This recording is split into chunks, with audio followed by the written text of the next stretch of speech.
Between clumsy simulations, chaotic sessions, and an overly dramatic family, a simple seduction training turns into a full-blown experiment in emotional disaster.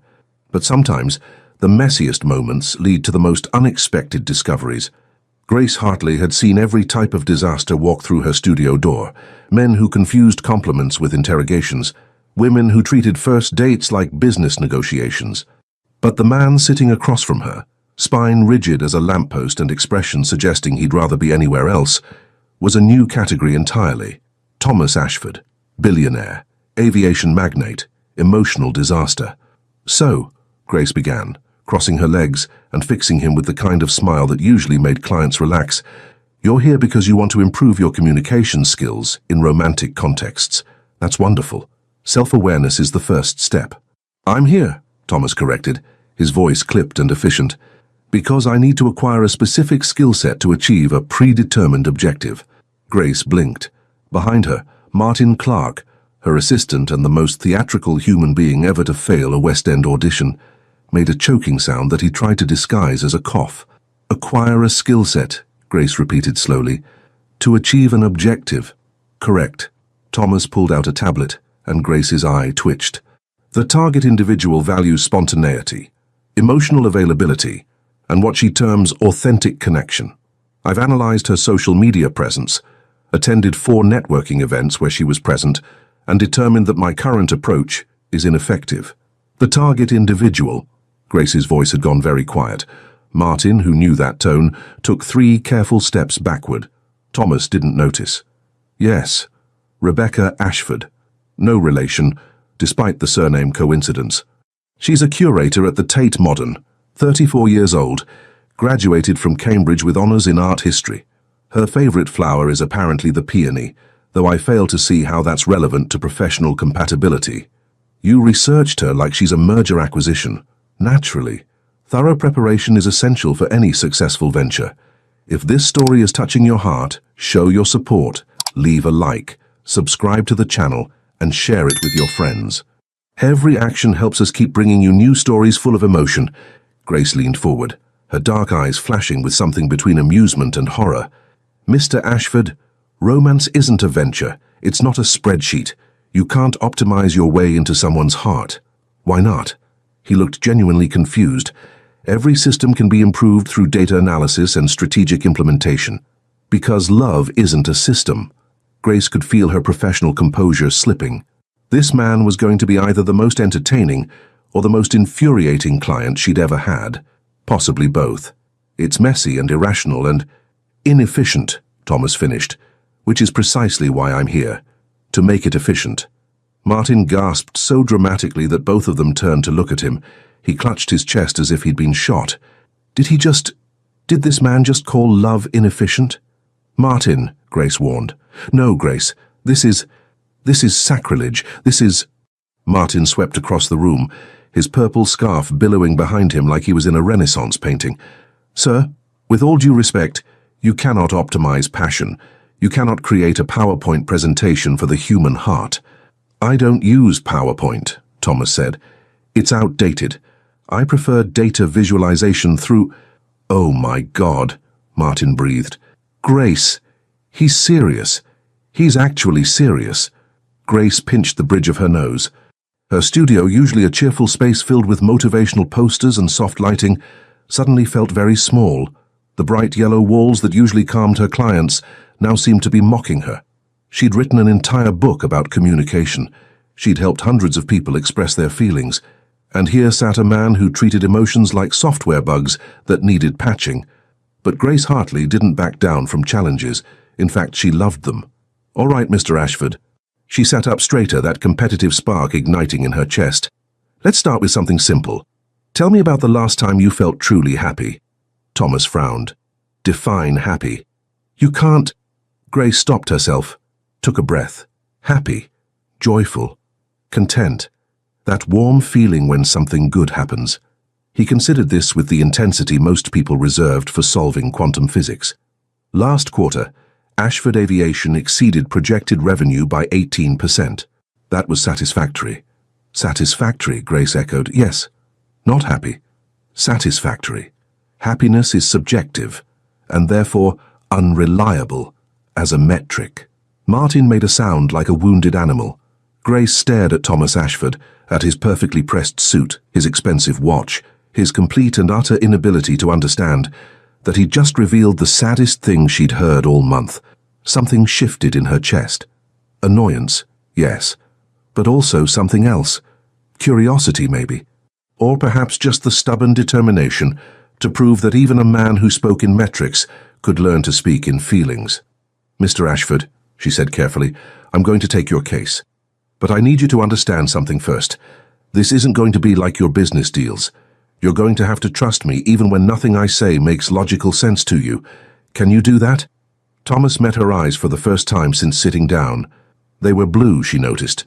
Sharp and analytical, but not unkind. Just lost. "I can try," he said. "Good." Grace smiled, and it wasn't her professional smile anymore. It was her, "I'm going to enjoy proving you wrong" smile. "Because, Mr. Ashford, you're about to get a crash course in something that can't be measured, analyzed, or controlled." "What's that?" "Being human." Martin applauded. Actually applauded. Thomas looked between them like they were speaking a foreign language. This, Grace thought with growing amusement, was going to be interesting. Thomas had attended thousands of meetings in his life, board meetings, investor presentations, international negotiations. He'd purchased 3 airlines, restructured 2 airport operations, and once convinced a Dubai sheikh to part with a vintage aircraft for half its market value. None of that had prepared him for Grace Hartley's first assignment. "You want me to—" "What?" He stared at the card she'd just handed him. "Compliment a stranger. A genuine, thoughtful compliment. Not about their productivity or their ROI." Grace leaned back in her chair, looking far too pleased with herself. "You have until our next session." "That's not a measurable objective." "Life isn't always measurable, Mr. Ashford." "It should be." Grace's lips twitched. Thomas noticed they were a very specific shade of rose. Not that it was relevant. It was simply an observation. He observed things. It was what made him good at business. "May I ask," he said carefully, "how this relates to winning Rebecca's attention?" "You may not." Grace stood, signaling the end of their session. She was shorter than he'd expected, probably 5'4" in the heels she wore. Her dress was green, a deep emerald that made her eyes look darker. Again, merely an observation. "You said you'd trust the process. Was that a lie?" Something about the way she said it, with that slight arch of her eyebrow, made Thomas bristle. He didn't lie. Ever. It was inefficient. "I don't lie." "Good. Then compliment a stranger. See you Thursday." Martin appeared from nowhere, holding Thomas's coat with a flourish that seemed entirely unnecessary. "This way to your doom. I mean, your vehicle, Mr. Ashford." Thomas took his coat. "Are you always this dramatic? Are you always this robotic?" Martin shot back, then gasped at his own audacity. "I'm so sorry, I didn't mean—" "It's fine." Thomas headed for the door, then paused. "For what it's worth, your dramatic tendencies are noticeable, but not entirely ineffective." He left. Martin stood frozen in place. "Grace," Martin whispered, still staring at the closed door. Did the robot just try to compliment me?" Grace was staring at the door too, a strange expression on her face. "I think he did. Should I feel honored or concerned?" "Both," Grace murmured. "Definitely both. Ears to eyes." But 2 days later, Thomas stood in the lobby of his company's headquarters, watching employees rush past with coffee cups and briefcases. He'd been standing there for 40 minutes.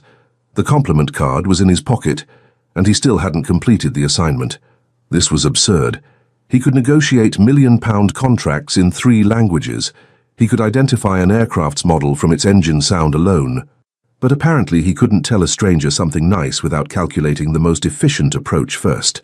A woman walked past, young, probably mid-20s, carrying what appeared to be architectural plans. Her hair was falling out of its clip. She looked stressed. "Your organizational system for those documents is visually efficient," Thomas heard himself say. The woman stopped, stared at him. "What?" "The way you've arranged those plans, the color coding. It's efficient." She looked down at her plans, then back at him, her expression morphing from confusion to suspicion. "Are you being sarcastic?" "No, I'm attempting a compliment." "Attempting?" Her voice rose. "Listen, buddy. I don't know what kind of weird corporate hazing this is, but I've had 3 hours of sleep and my boss just rejected my design for the 5th time. If you're making fun of me, I'm not. Thomas realized he'd made a critical error. I apologize. That was inappropriate. You think? She stormed off, muttering something about lawyers. Thomas stood there, surrounded by his employees who were now definitely staring. His phone buzzed. A text from an unknown number. How's the assignment going? G.H. How did she get his number? He'd specifically asked his assistant not to share it with anyone outside his approved contact list. Another text arrived before he could respond. Your PA gave it to me. Don't be annoyed with her. I'm very persuasive. Thomas could picture Grace's expression as she wrote that little smile she got when she thought she'd won something. He typed back, the assignment is proceeding with expected challenges. Translation, you failed miserably, haven't you? Thomas frowned at his phone. Was he that transparent? It's not failure, it's data collection. Sure it is. Try again. And Thomas? This time, maybe don't use the word efficient when talking to people about non-business matters. Noted. He pocketed his phone, that strange warmth in his chest returning. The one that appeared whenever Grace challenged him or looked at him like he was a puzzle she was determined to solve. It was probably acid reflux. He'd had coffee too quickly that morning. The Thursday arrived with the kind of grey London drizzle that made everyone miserable. Everyone except Grace, apparently, who greeted Thomas at her studio door with entirely too much energy for 9 a.m. So? She practically bounced on her heels. Tell me everything. I attempted 3 compliments. All failed. Thomas removed his coat. Martin took it with less flourish than usual, probably still processing his previous encounter. One woman threatened legal action. One man thought I was trying to recruit him for a cult. The third person simply walked away mid-sentence. Grace's eyes went wide, then wider. Then she pressed her lips together hard, clearly trying not to laugh. It's not funny, Thomas said. It's a little funny, Martin offered from behind the coat rack. It's very funny, Grace corrected, no longer even trying to hide her grin. What did you say to them? Thomas recounted each incident with clinical precision. By the end, Grace had tears in her eyes from suppressed laughter, and even he had to admit the situation sounded worse when said aloud. Okay, Grace managed, wiping her eyes. Okay, new plan. We're going to practice here, right now. I'll be the stranger, and you're going to compliment me. That defeats the purpose of the stranger element. Thomas. She said his name like it was both a warning and an invitation. He noticed she'd stopped calling him Mr. Ashford. Just try. He looked at her. Really looked. She wore yellow today, bright as sunshine against the grey day outside. Her hair was pulled back, but a few dark strands had escaped. She had a small scar above her left eyebrow. Her eyes were watching him with that particular mixture of patience and challenge that he was beginning to recognize as distinctly Grace. You have, he started, then stopped. This shouldn't be difficult. It was just words. Your approach to teaching is unconventional but surprisingly effective. Grace waited. And? What? Thomas, that's not a compliment. That's a performance review. She moved closer, and he caught the scent of something floral. Jasmine, maybe. Try again. But this time don't think, just say something true. Don't think. She might as well have asked him to stop breathing. But Grace was looking at him with those dark eyes, expectant and patient, and something else he couldn't quite name. So Thomas did something he never did. He spoke without calculating the outcome. You make chaos seem purposeful, he said quietly. Like maybe being out of control isn't as terrifying as I thought. The studio went very quiet.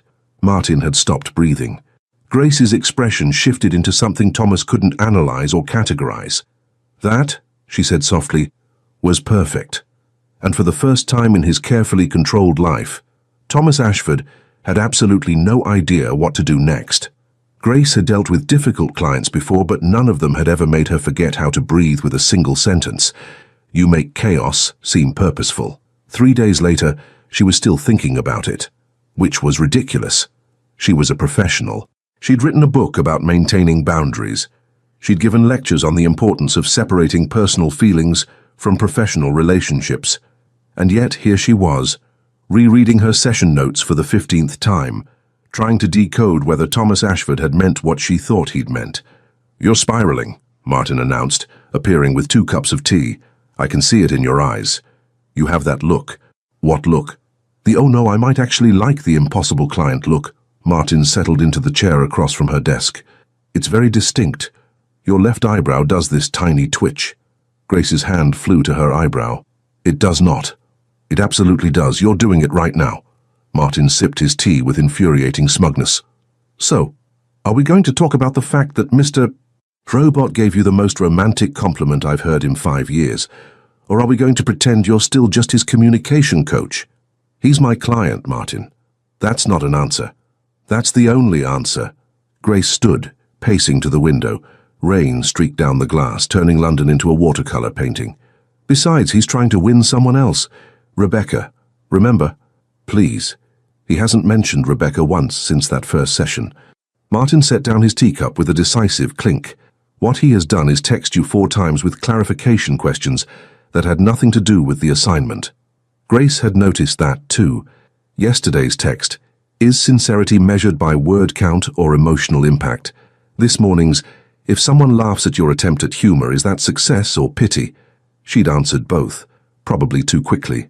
"He's just thorough," Grace said, but even she didn't sound convinced. Martin's response was cut off by the studio door flying open with theatrical force.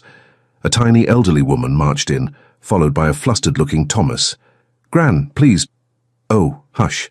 The woman, barely 5 feet tall, white hair perfectly coiffed, eyes sharp as broken glass, swept past Thomas and extended her hand to Grace. "You must be the miracle worker trying to make my grandson human. Eleanor Ashford, call me Nana. Everyone does." Grace shook her hand, slightly dazed. "Grace Hartley. This is my assistant, Martin." "Charming space." Nana assessed the studio with the air of a general surveying a battlefield. "Bit too cheerful for my taste, but I suppose that's the point. Can't have depressed people teaching happiness, can we?" "I don't teach happiness, Mrs. Ashford. I teach communication." "Same thing, isn't it?" Nana settled into the consultation chair without waiting for an invitation. "Now, dear, I need you to explain something. My grandson, brilliant man, runs an empire, can calculate aircraft fuel efficiency in his head, cannot for the life of him understand why sending a woman a spreadsheet of compatibility metrics is not romantic." Thomas had gone very still in the doorway. Grace could see the exact moment he realized he'd been betrayed. "You told her." His voice was dangerously quiet.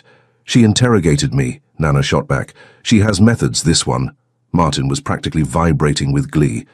"Mrs. Ashford," Grace began diplomatically, "I appreciate your concern, but Thomas's sessions are confidential." "Nonsense. I'm 82 years old. I've earned the right to meddle." Nana fixed Grace with a look that could cut diamond. "Besides, I have information you need. This Rebecca person he's supposedly chasing, complete fabrication." The room went silent. "Excuse me." Grace's voice came out strangled. Thomas looked like he wanted the floor to open and swallow him whole. His jaw was tight, his hands clenched at his sides. "Gran—" "Oh, don't gran me."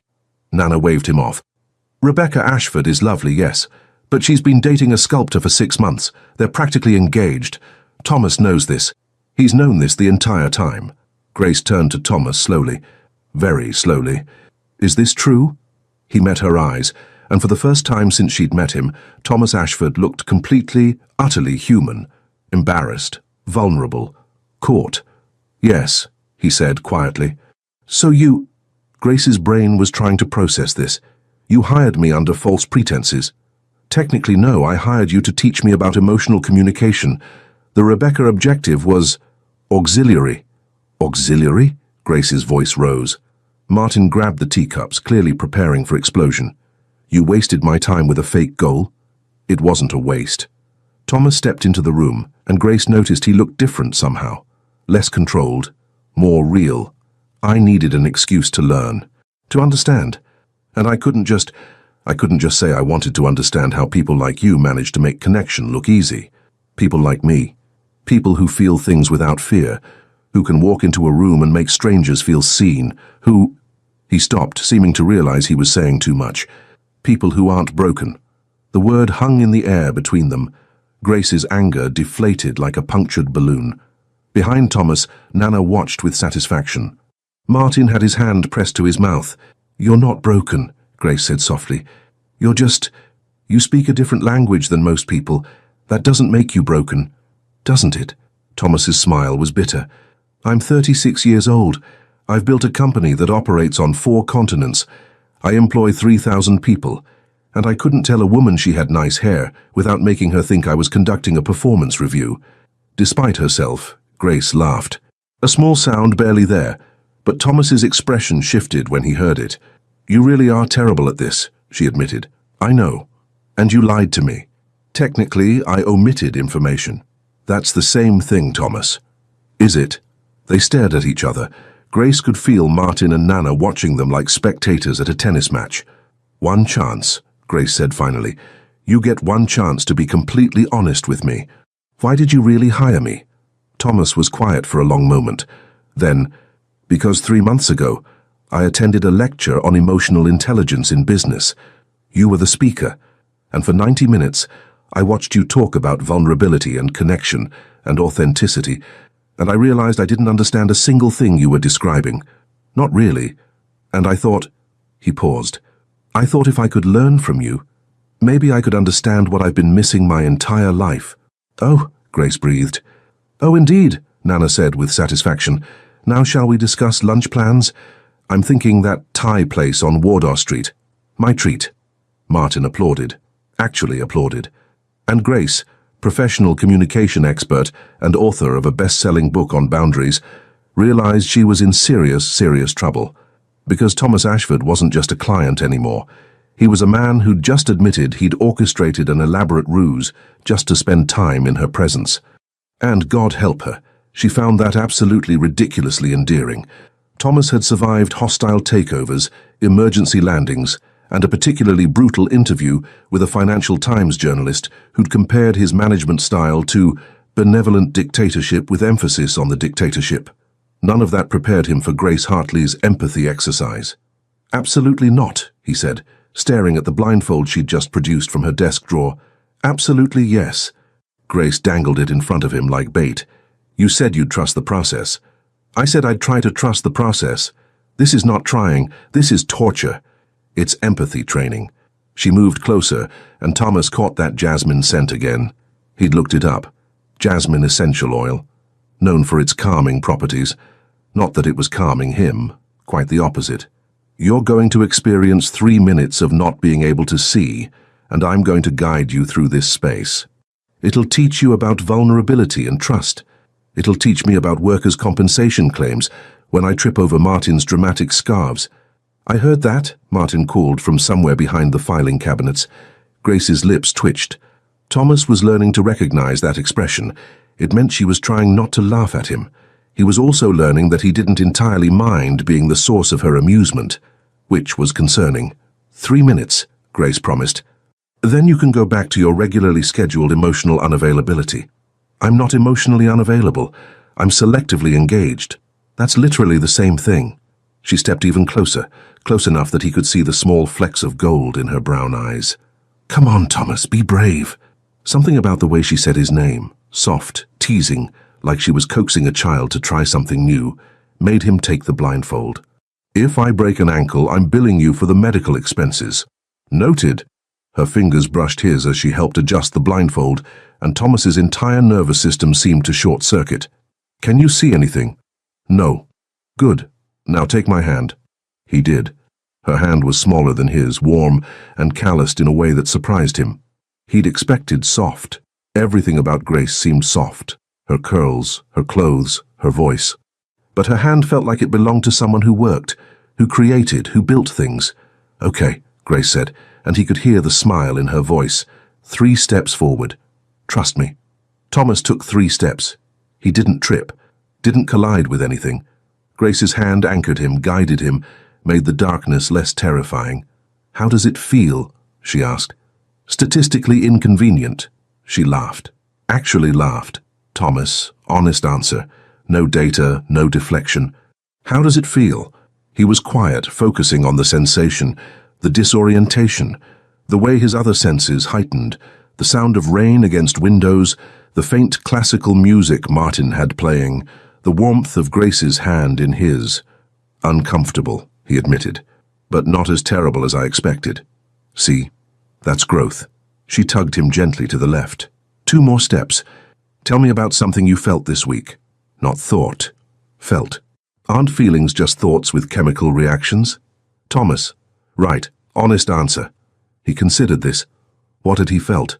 Frustrated when my director of operations presented a proposal using last quarter's outdated metrics. Satisfied when I corrected him. Annoyed when he looked relieved rather than embarrassed. Okay, those are all variations of anger. What else? Isn't anger sufficient? Do you really only feel anger? Thomas opened his mouth to say yes, then stopped. Because that wasn't entirely true. Standing here blindfolded holding Grace's hand while she led him through her studio, he felt something else entirely. Something that had no metric, no data point, no logical explanation. I feel... He paused. Curious. Often. About things that don't matter to business. Like why Martin insists on wearing purple every Thursday, or why your studio has exactly 17 motivational posters, but none of them match your actual aesthetic. Or why you smell like jasmine when jasmine season ended months ago. Silence. Then very quietly, you noticed all that? I notice everything. It's compulsive. The words came easier in darkness. Last week, when I complimented you, when I said you make chaos seem purposeful, I meant it. You do. You take all these scattered, irrational human emotions and somehow make them make sense. And I don't understand how. I've been trying to reverse engineer it, but I can't. More silence. Grace's hand had gone very still in his. You can't reverse engineer people, Thomas, she said finally, and her voice sounded strange, softer. We're not machines. I'm beginning to realize that. Is that why you really hired me? To reverse engineer connection? Thomas considered lying, considered deflecting, considered all the safe, logical responses. Instead, he said, I hired you because when you spoke at that lecture, you smiled at someone in the 3rd row who looked terrified, and your entire face changed, like you could see exactly what they needed and wanted to give it to them. And I thought... He stopped. You thought what? I thought if someone ever looked at me like that, I might understand what poets write about, what my grandmother watches in her terrible soap operas. What makes people do irrational, inefficient things like send flowers or write songs or stay up all night talking about nothing? He heard Grace's breath catch. You can remove the blindfold now, she whispered. Thomas pulled it off, blinked against the sudden light. Grace was standing very close, her eyes wide and dark and fixed on his face, with an expression he couldn't categorize. Behind her, Martin had frozen mid-movement, holding a teacup like a statue. That, Grace said, her voice unsteady, was the most honest thing anyone has ever said to me. Was it correct? Thomas asked, because he genuinely didn't know. Did I do the exercise properly? A laugh bubbled out of her, somewhere between delight and despair. Yes, Thomas, you did it perfectly. She stepped back and he immediately missed her proximity. But you're also a complete disaster who's absolutely ruining my professional boundaries. Is that bad? Terrible, she agreed. Should I find a different coach? Don't you dare.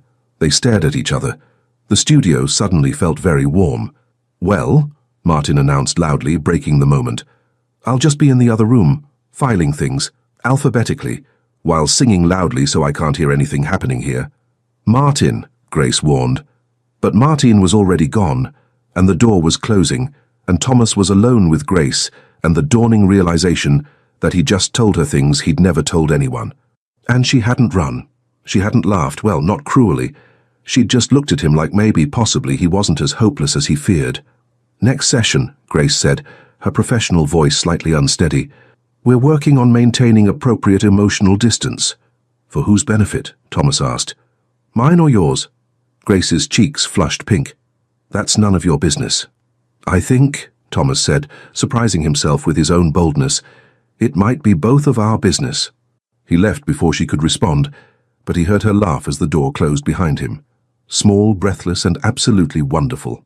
Outside, London rain poured down, and Thomas Ashford, who had never understood poetry, suddenly wanted to write volumes about the way Grace Hartley said his name. Grace had made a terrible mistake, not just accepting Thomas Ashford as a client, that was debatable, not letting him get under her skin. That ship had sailed. No, the real mistake was agreeing to accompany him on a field exercise to practice his newfound communication skills. In public, at a networking event. where actual humans would be subjected to Thomas's attempts at casual conversation. "Remind me why I thought this was a good idea," she muttered to Martin, who'd insisted on coming along as moral support and potential damage control. "Because you're attracted to him and your judgment is impaired," Martin whispered back, adjusting his bow tie. He'd dressed for the occasion like he was attending the Oscars. "Also, this is going to be phenomenal entertainment." They stood in the lobby of a posh hotel in Mayfair, watching Thomas work the room. Or rather, watching Thomas stand rigidly beside a potted fern, observing the networking event like an anthropologist studying an alien species. "He's been standing there for 12 minutes, Martin noted. "Not moving, just analyzing." "He's processing," Grace defended, though she wasn't sure why she was defending him. "Building a strategy. He looks like he's planning a military invasion." Grace couldn't argue with that.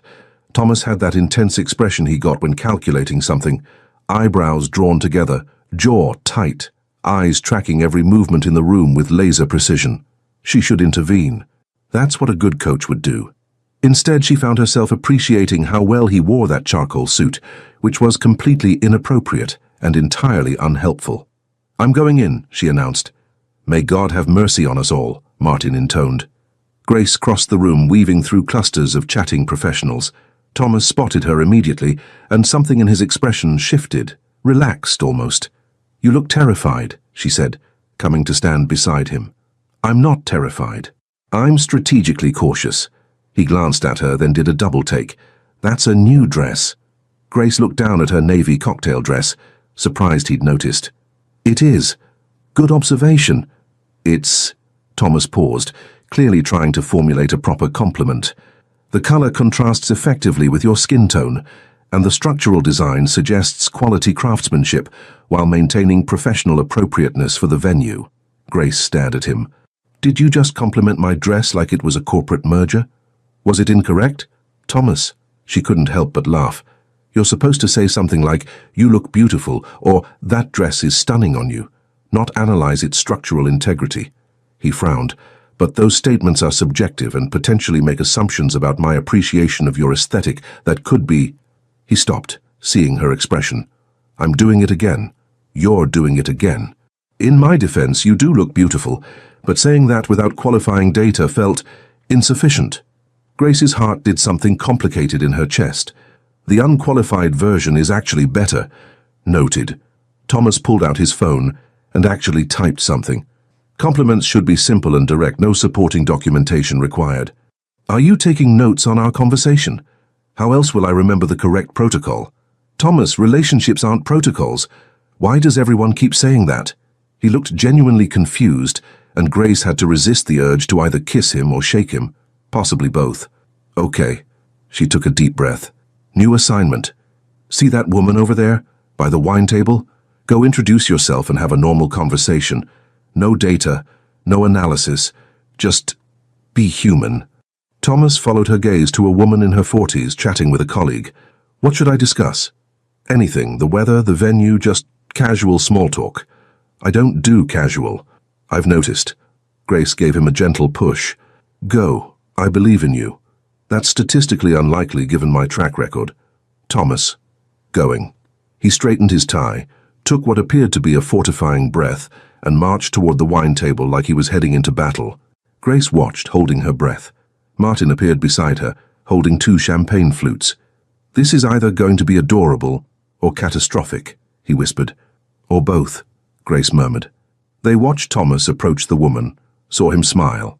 Well, attempt to smile. It looked more like he was having a mild seizure. The woman turned, looking surprised, but not unfriendly. Thomas said something. The woman's eyebrows rose. He said something else. The woman laughed, not a polite laugh, but a genuine one. "Oh my God," Martin breathed. "He's doing it, he's actually doing it." Grace felt an absurd swell of pride. Look at him, being social, being human, being... Thomas gestured enthusiastically while making some point, and his hand knocked directly into a passing waiter's tray.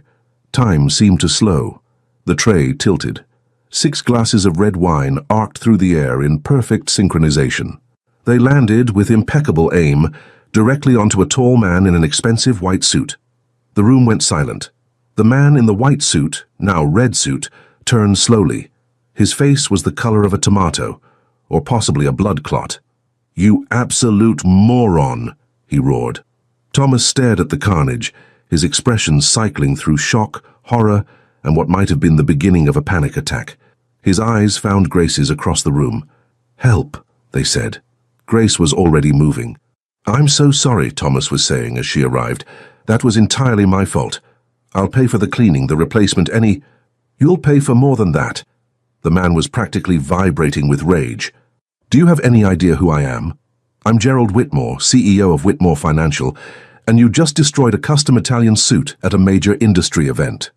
I understand your frustration. You understand nothing." "Actually," Grace interjected smoothly, stepping between them, "I think there's been a misunderstanding." Gerald turned his fury on her. "And who are you?" "Grace Hartley, communications specialist." She smiled her most professional smile. "And I believe what my associate was trying to express is that this was an unfortunate accident, and he's willing to make appropriate restitution. However, perhaps we could discuss this somewhere more private. I noticed several people recording on their phones, and I'm sure neither of you wants this becoming tomorrow's viral video." Gerald's eyes widened. He glanced around, saw the phones, and his face shifted from rage to calculation. "Fine," he bit out, "but I want his information. All of it." Thomas handed over a business card with shaking hands. Gerald snatched it, read it, and his expression changed entirely. "Thomas Ashford, of Ashford Aviation?" "Yes. The Thomas Ashford who just acquired Northern Sky Airlines." "That would be me." Gerald's entire demeanor shifted. "Well, that changes things." He laughed awkwardly. "No hard feelings, then. These things happen. I'll send you the cleaning bill." He practically scurried away. Thomas stood frozen, wine-stained guilt written all over his face. Grace touched his arm gently. "Come on," she said. "Let's get some air." Outside, the night was cool and damp. Thomas leaned against the building, looking more undone than she'd ever seen him. "I destroyed a man's suit," he said hollowly. "Caused a scene. Confirmed every suspicion that I don't belong in social situations." "You also had an actual conversation with someone before the wine incident," Grace pointed out. She was laughing, real laughing. "Before I assaulted someone with alcohol. It was an accident, Thomas." He looked at her, and Grace saw something raw in his expression. Vulnerability, fear. The man behind the billionaire mask. "What if I can't do this?" he asked quietly.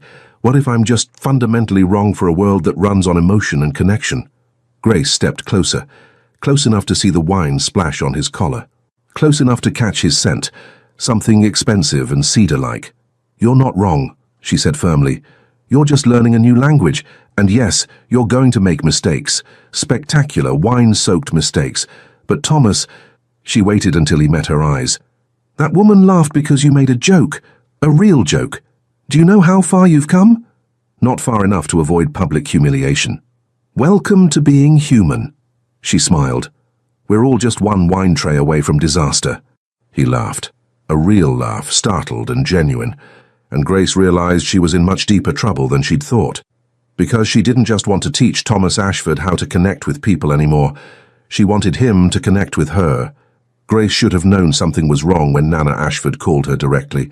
"Grace, darling," the elderly woman's voice crackled through the phone.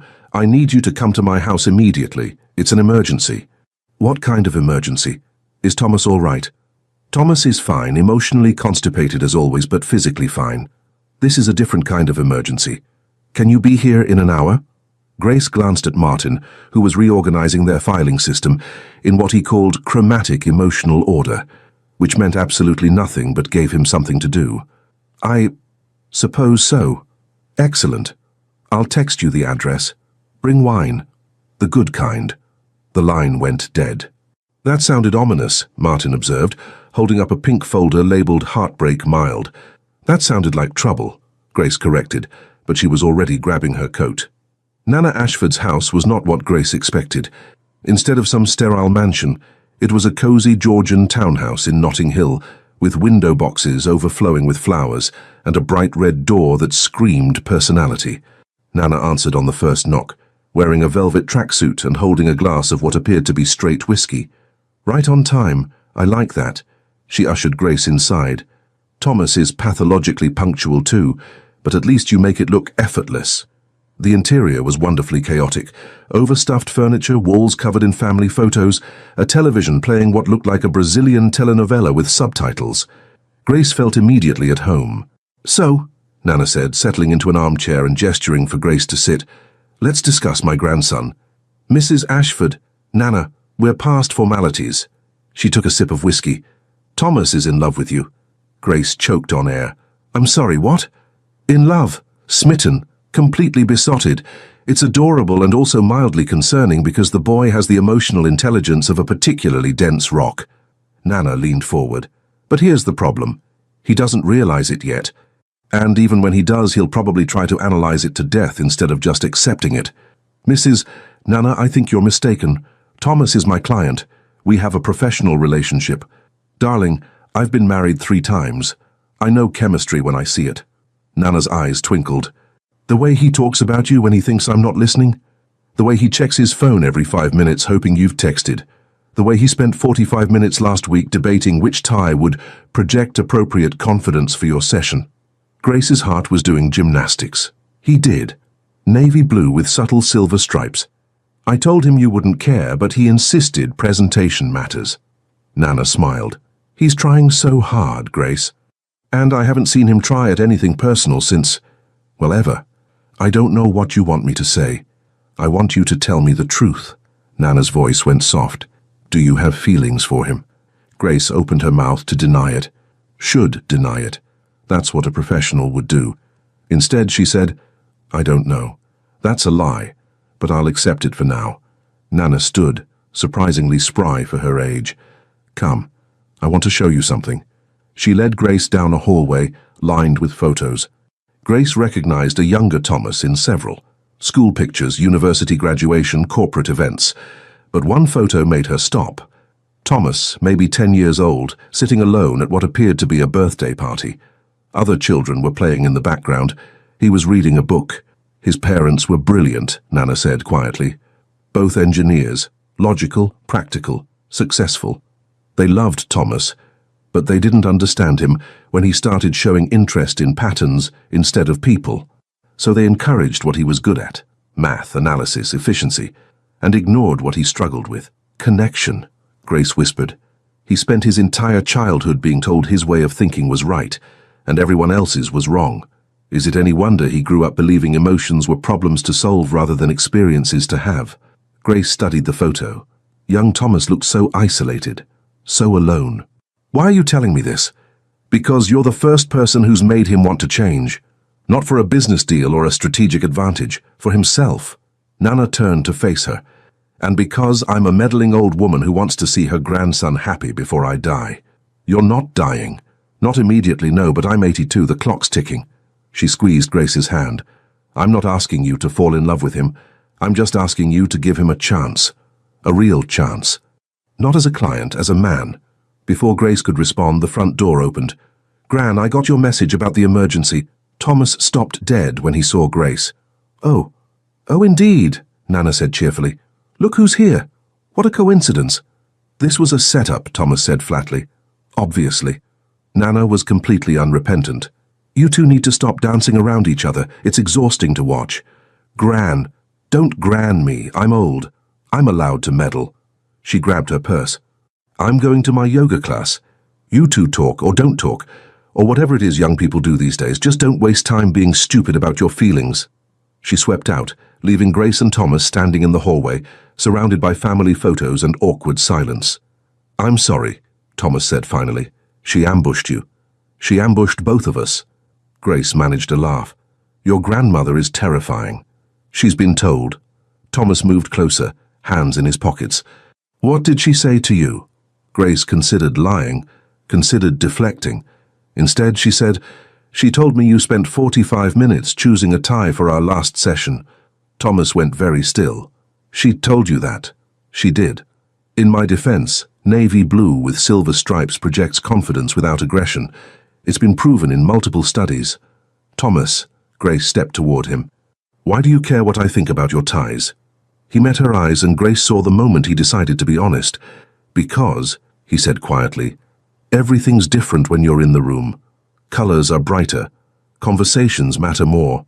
And I find myself wanting to be the version of myself that you seem to believe exists, the one who isn't broken or wrong or fundamentally incompatible with normal human interaction. Grace's breath caught. I don't think you're broken. You said that before. So I'm starting to believe you might mean it. They stood there, inches apart, in Nana Ashford's hallway. Grace could hear the telenovela still playing in the living room, could smell Thomas's cedar cologne, could feel her heart hammering against her ribs. This is complicated, she whispered. I'm aware. You're my client. Technically, I've already learned what I came to learn. Have you? Thomas smiled. A real smile, the kind that transformed his entire face. I've learned that connection isn't something you analyze, it's something you feel.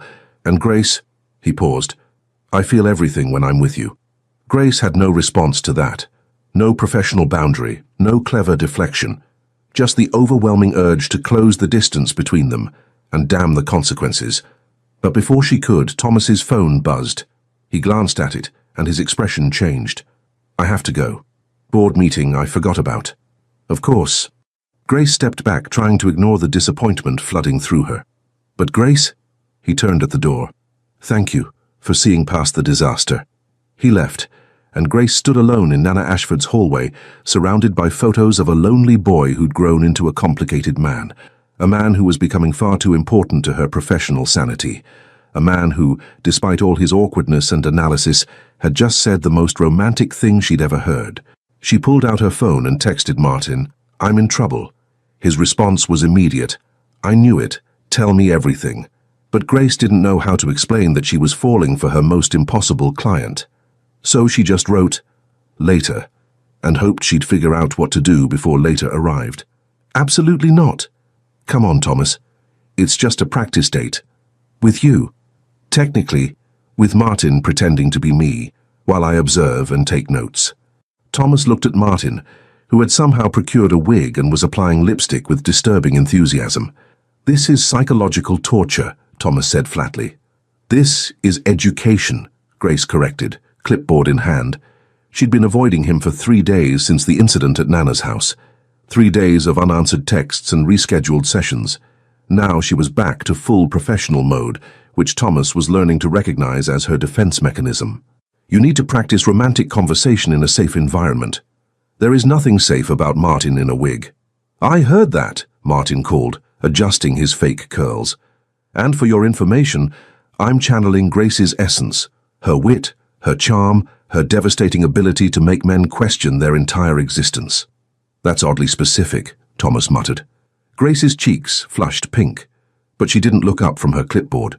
The scenario is simple. You're on a first date at a nice restaurant. Your goal is to show genuine interest, ask meaningful questions, and create emotional connection. Martin will respond as I would, and I'll grade your performance. You're grading me on hypothetical romance. Welcome to my world. She finally met his eyes, and Thomas saw something flicker there. Uncertainty, maybe, or nervousness. Unless you'd prefer I play myself.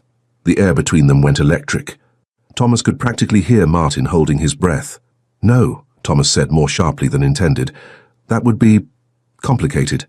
Complicated, Grace repeated, and her expression shuttered. Right, of course, professional boundaries. She turned away before he could explain that complicated meant, I don't trust myself to pretend with you when all I want is the real thing. Martin clapped his hands. Places, everyone. Thomas, sit there. Grace, observation corner. I'll be behind this screen for my dramatic entrance. He disappeared behind a decorative partition. Thomas sat at the small table Grace had set up, complete with a candle and fake wine glasses. This was absurd. He'd negotiated billion-pound deals. He'd presented to shareholders. He'd given keynote speeches to thousands. But sitting here waiting for Martin in a wig to pretend to be Grace made his palms sweat. Begin, Grace called. Martin emerged from behind the screen with a flourish, somehow managing to walk in heels Thomas hadn't noticed him putting on. He sat across from Thomas, batting his eyelashes. So, Martin said in a falsetto that sounded nothing like Grace, tell me about yourself. Thomas stared. This is ridiculous. Stay in character, Grace commanded from her corner. Thomas took a breath. Fine. If they wanted him to do this, he'd do it properly. I run an aviation company. We operate across 4 continents with a primary focus on efficiency optimization and sustainable fuel alternatives. That's your opening. Grace's voice was pained. Thomas, no one wants to hear about fuel alternatives on a first date. Why not? It's interesting. It's a lecture. She stood, moving closer. Try again. Tell me something personal, something that matters to you beyond work. Thomas looked at Martin's expectant face, then at Grace's challenging expression. Something personal. Something that mattered. I have a grandmother who thinks I'm emotionally incompetent, he said slowly, and she's probably right. I've spent most of my life believing that feelings were distractions, that caring about things beyond metrics and results made you weak. Martin's theatrical expression softened into something more genuine. But recently, Thomas continued, his eyes moving to Grace without permission, someone made me realize that maybe weakness and strength aren't as separate as I thought, that maybe being vulnerable enough to admit you don't understand something is braver than pretending you have all the answers. Grace had gone very still. That's beautiful, Martin whispered, completely out of character. Grace, that was... Stay in character, Martin. Grace's voice was rough. Right. Yes. Martin cleared his throat, back to falsetto. And what do you do for fun? Fun. Thomas considered this. I read. Mostly technical manuals and financial reports. Dear God, Grace muttered. But, Thomas added, I've recently started reading poetry. Because someone once mentioned they liked Wordsworth and I wanted to understand why. Martin's eyes widened. He glanced at Grace, who was staring at Thomas like he'd just spoken Mandarin. You're reading poetry? Grace asked, forgetting her observer role entirely. I'm attempting to read poetry, Thomas corrected. Most of it makes no sense, but there was one line, something about feeling with the heart as well as thinking with the mind. That resonated. The room had gone quiet except for the soft jazz music Martin had put on for ambiance. Ask me a question, Martin prompted gently. Thomas nodded. This part he'd actually researched. What's something you're passionate about? Not what you do for work, but something that makes you forget time exists when you're doing it. Martin blinked, looked at Grace for guidance. Answer him, Grace said softly. As yourself, not me. Theatre, Martin admitted, dropping the falsetto entirely. When I'm on stage, even in the tiny productions no one sees, I feel like I'm exactly where I'm supposed to be. Like all my dramatic tendencies suddenly have purpose. That's good, Thomas said. Having something that makes you feel purposeful. I've never had that outside of work. Never? Martin asked. Thomas's eyes found Grace again. Not until recently. The silence stretched. Martin was openly staring between them now, wig slightly askew. Okay, Grace said abruptly. New scenario. The date is going well. You want to show physical interest. What do you do? Define physical interest. Thomas. Grace sounded exasperated and amused simultaneously. You want to touch her hand, or brush her hair back. Something that signals romantic intent without being predatory, Thomas finished. I understand, but doesn't that require consent? Shouldn't I ask first? Oh my God. You're actually a good person under all that emotional constipation, Martin breathed. Grace, I know, Grace said quietly. Thomas stood, walked over to where she stood with her clipboard. If this were real, he said, looking directly at her, I'd ask. I'd say, may I hold your hand? Because I'm not good at reading signals and I don't want to make assumptions. Grace's clipboard clattered to the floor. Neither of them moved to pick it up. And if she said yes, she whispered, then I'd take her hand like this. Thomas reached out slowly, giving her every opportunity to step back. When she didn't, he gently took her hand in his. And I'd tell her that touching her is the first thing that's felt natural to me in weeks of trying to be natural. Martin made a sound that might have been a sob or a laugh. Thomas, Grace said, and her voice shook slightly, this is still just practice. Is it? He ran his thumb across her knuckles, watching her eyes darken, because this doesn't feel like practice. The studio door burst open. Nana Ashford stood in the doorway, holding grocery bags and wearing a lime green tracksuit that hurt to look at. I brought snacks, she announced cheerfully, and wine. Oh, she took in the scene. Thomas holding Grace's hand, Martin in a wig, the romantic setup. Am I interrupting? Yes, Martin and Grace said in unison. No, Thomas said, not letting go of Grace's hand. You have perfect timing, actually. I need to ask you something. Thomas, Grace warned. But he was already turning to his grandmother. How do you know when something stops being practice and starts being real? Nana's face split into a delighted grin. Oh, darling boy, it stops being practice the moment you stop pretending you don't care about the outcome. She set down her bags and pulled out her phone. Now everyone say intervention. Gran, what are you? The flash went off, capturing Thomas still holding Grace's hand, both of them looking startled and vulnerable and entirely too close. Perfect, Nana declared. This is going in the family album, right next to your baby pictures. I hate you sometimes, Thomas said. No, you don't. Nana kissed his cheek. Now, who wants wine?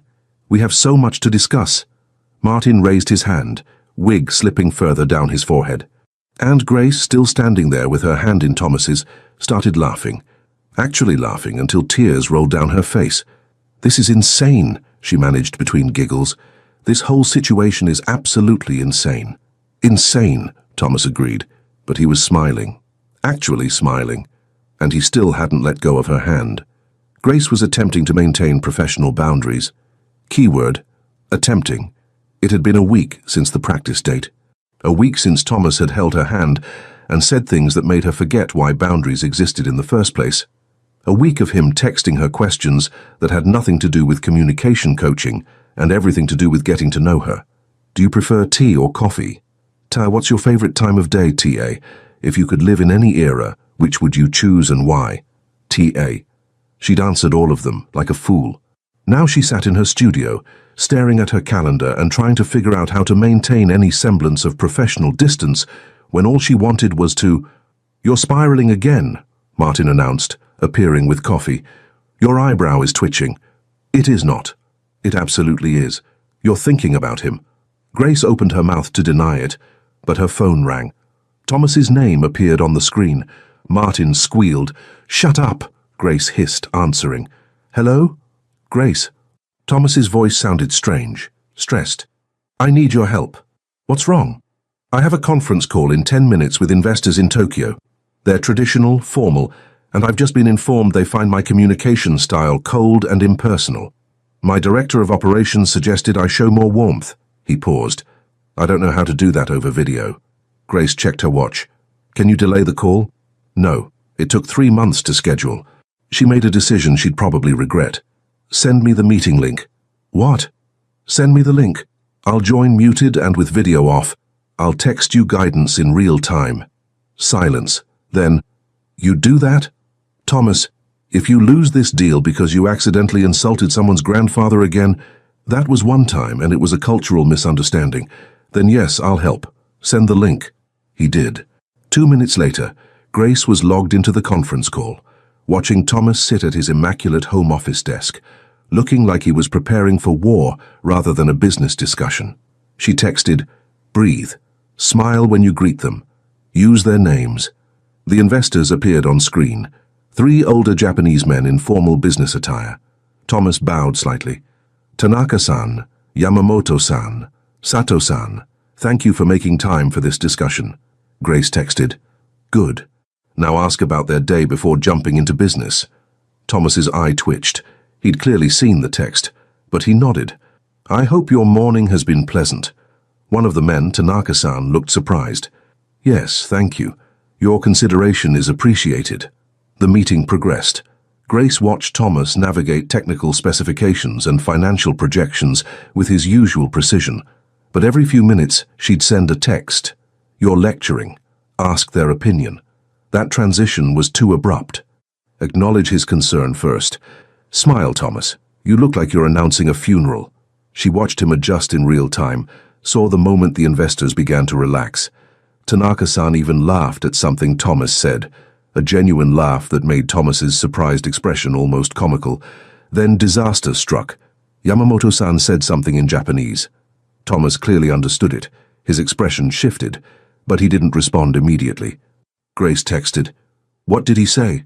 Thomas typed back, He asked if I have family. They believe family commitment indicates business commitment. Tell them about Nana. That seems unprofessional. It's humanizing. Trust me. Grace watched Thomas take a breath. I do have family, yes. My grandmother, who is 82 and has the strongest opinions of anyone I've ever met. She recently told me that I work too much and need to find balance. She's probably right. All three investors smiled. Sato-san spoke. Wise grandmother, family wisdom is valuable. Extremely valuable, Thomas agreed. She's currently trying to convince me to learn salsa dancing. I'm resisting, but her persistence is formidable. They laughed. Actually laughed. Grace felt her heart do something complicated. The meeting wrapped successfully. Thomas secured the deal with terms that satisfied everyone. As the investors logged off, he sat back in his chair, looking stunned. Grace called him instead of texting. You did it, she said when he answered. We did it. His voice was warm. Grace, I couldn't have thanked you seriously. You're welcome, though you'll probably get an invoice for emergency coaching. I'll pay double. A pause. Can I see you? I'm at home. You could come here and I'll make dinner, to thank you properly. Every professional alarm in Grace's head started screaming. Thomas, I don't think... Please. He said it simply. I want to see you, not as a coach, as... Grace. She should say no, should maintain boundaries, should remember all the reasons why getting involved with a client was a terrible idea. Text me your address, she heard herself say. And Thomas's home was not what she expected. Instead of a sterile penthouse, it was a converted warehouse in Shoreditch, all exposed brick, floor-to-ceiling windows, and surprisingly comfortable furniture. Books everywhere, plants that somehow hadn't died, art that suggested actual human taste. This is... Grace looked around amazed. This is wonderful. You were expecting corporate minimalism, Thomas guessed, taking her coat. Maybe a little. I spend enough time in offices. He led her to the kitchen, which was open and modern without being cold. I wanted home to be different. Tea, coffee, wine. Wine, definitely. He poured 2 glasses with careful precision, then completely ruined it by almost dropping hers while handing it over. Smooth, Grace teased. I'm better with aircraft than wine glasses. He recovered, managed to successfully deliver the wine, then just stood there looking at her like he wasn't sure what to do next. You said dinner, Grace prompted. Right, yes, dinner. Thomas moved to the refrigerator. I should warn you, my cooking skills are limited.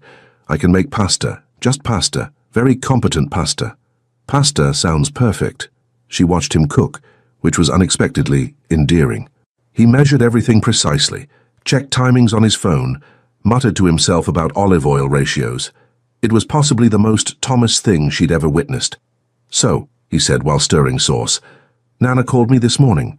Oh no. She wanted to know if I'd asked you out properly yet. He glanced at her. I told her this wasn't a date.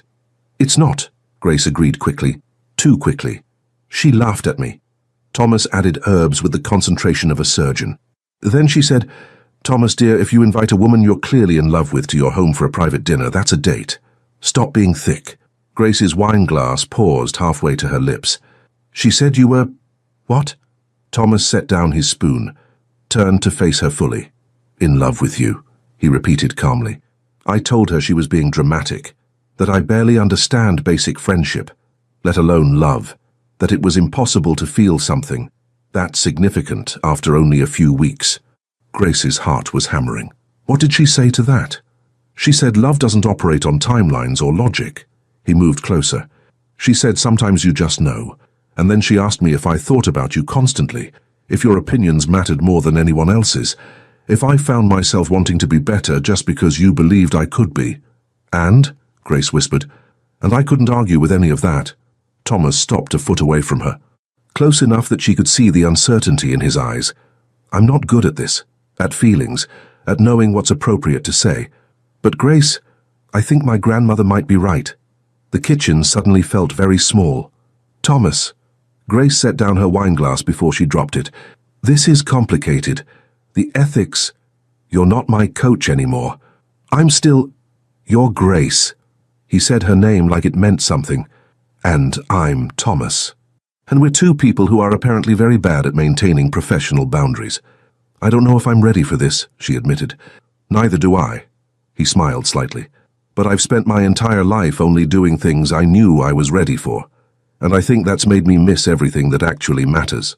Grace stared at him, this impossible, awkward, brilliant man who'd somehow learned to speak her language. The pasta's going to burn, she said.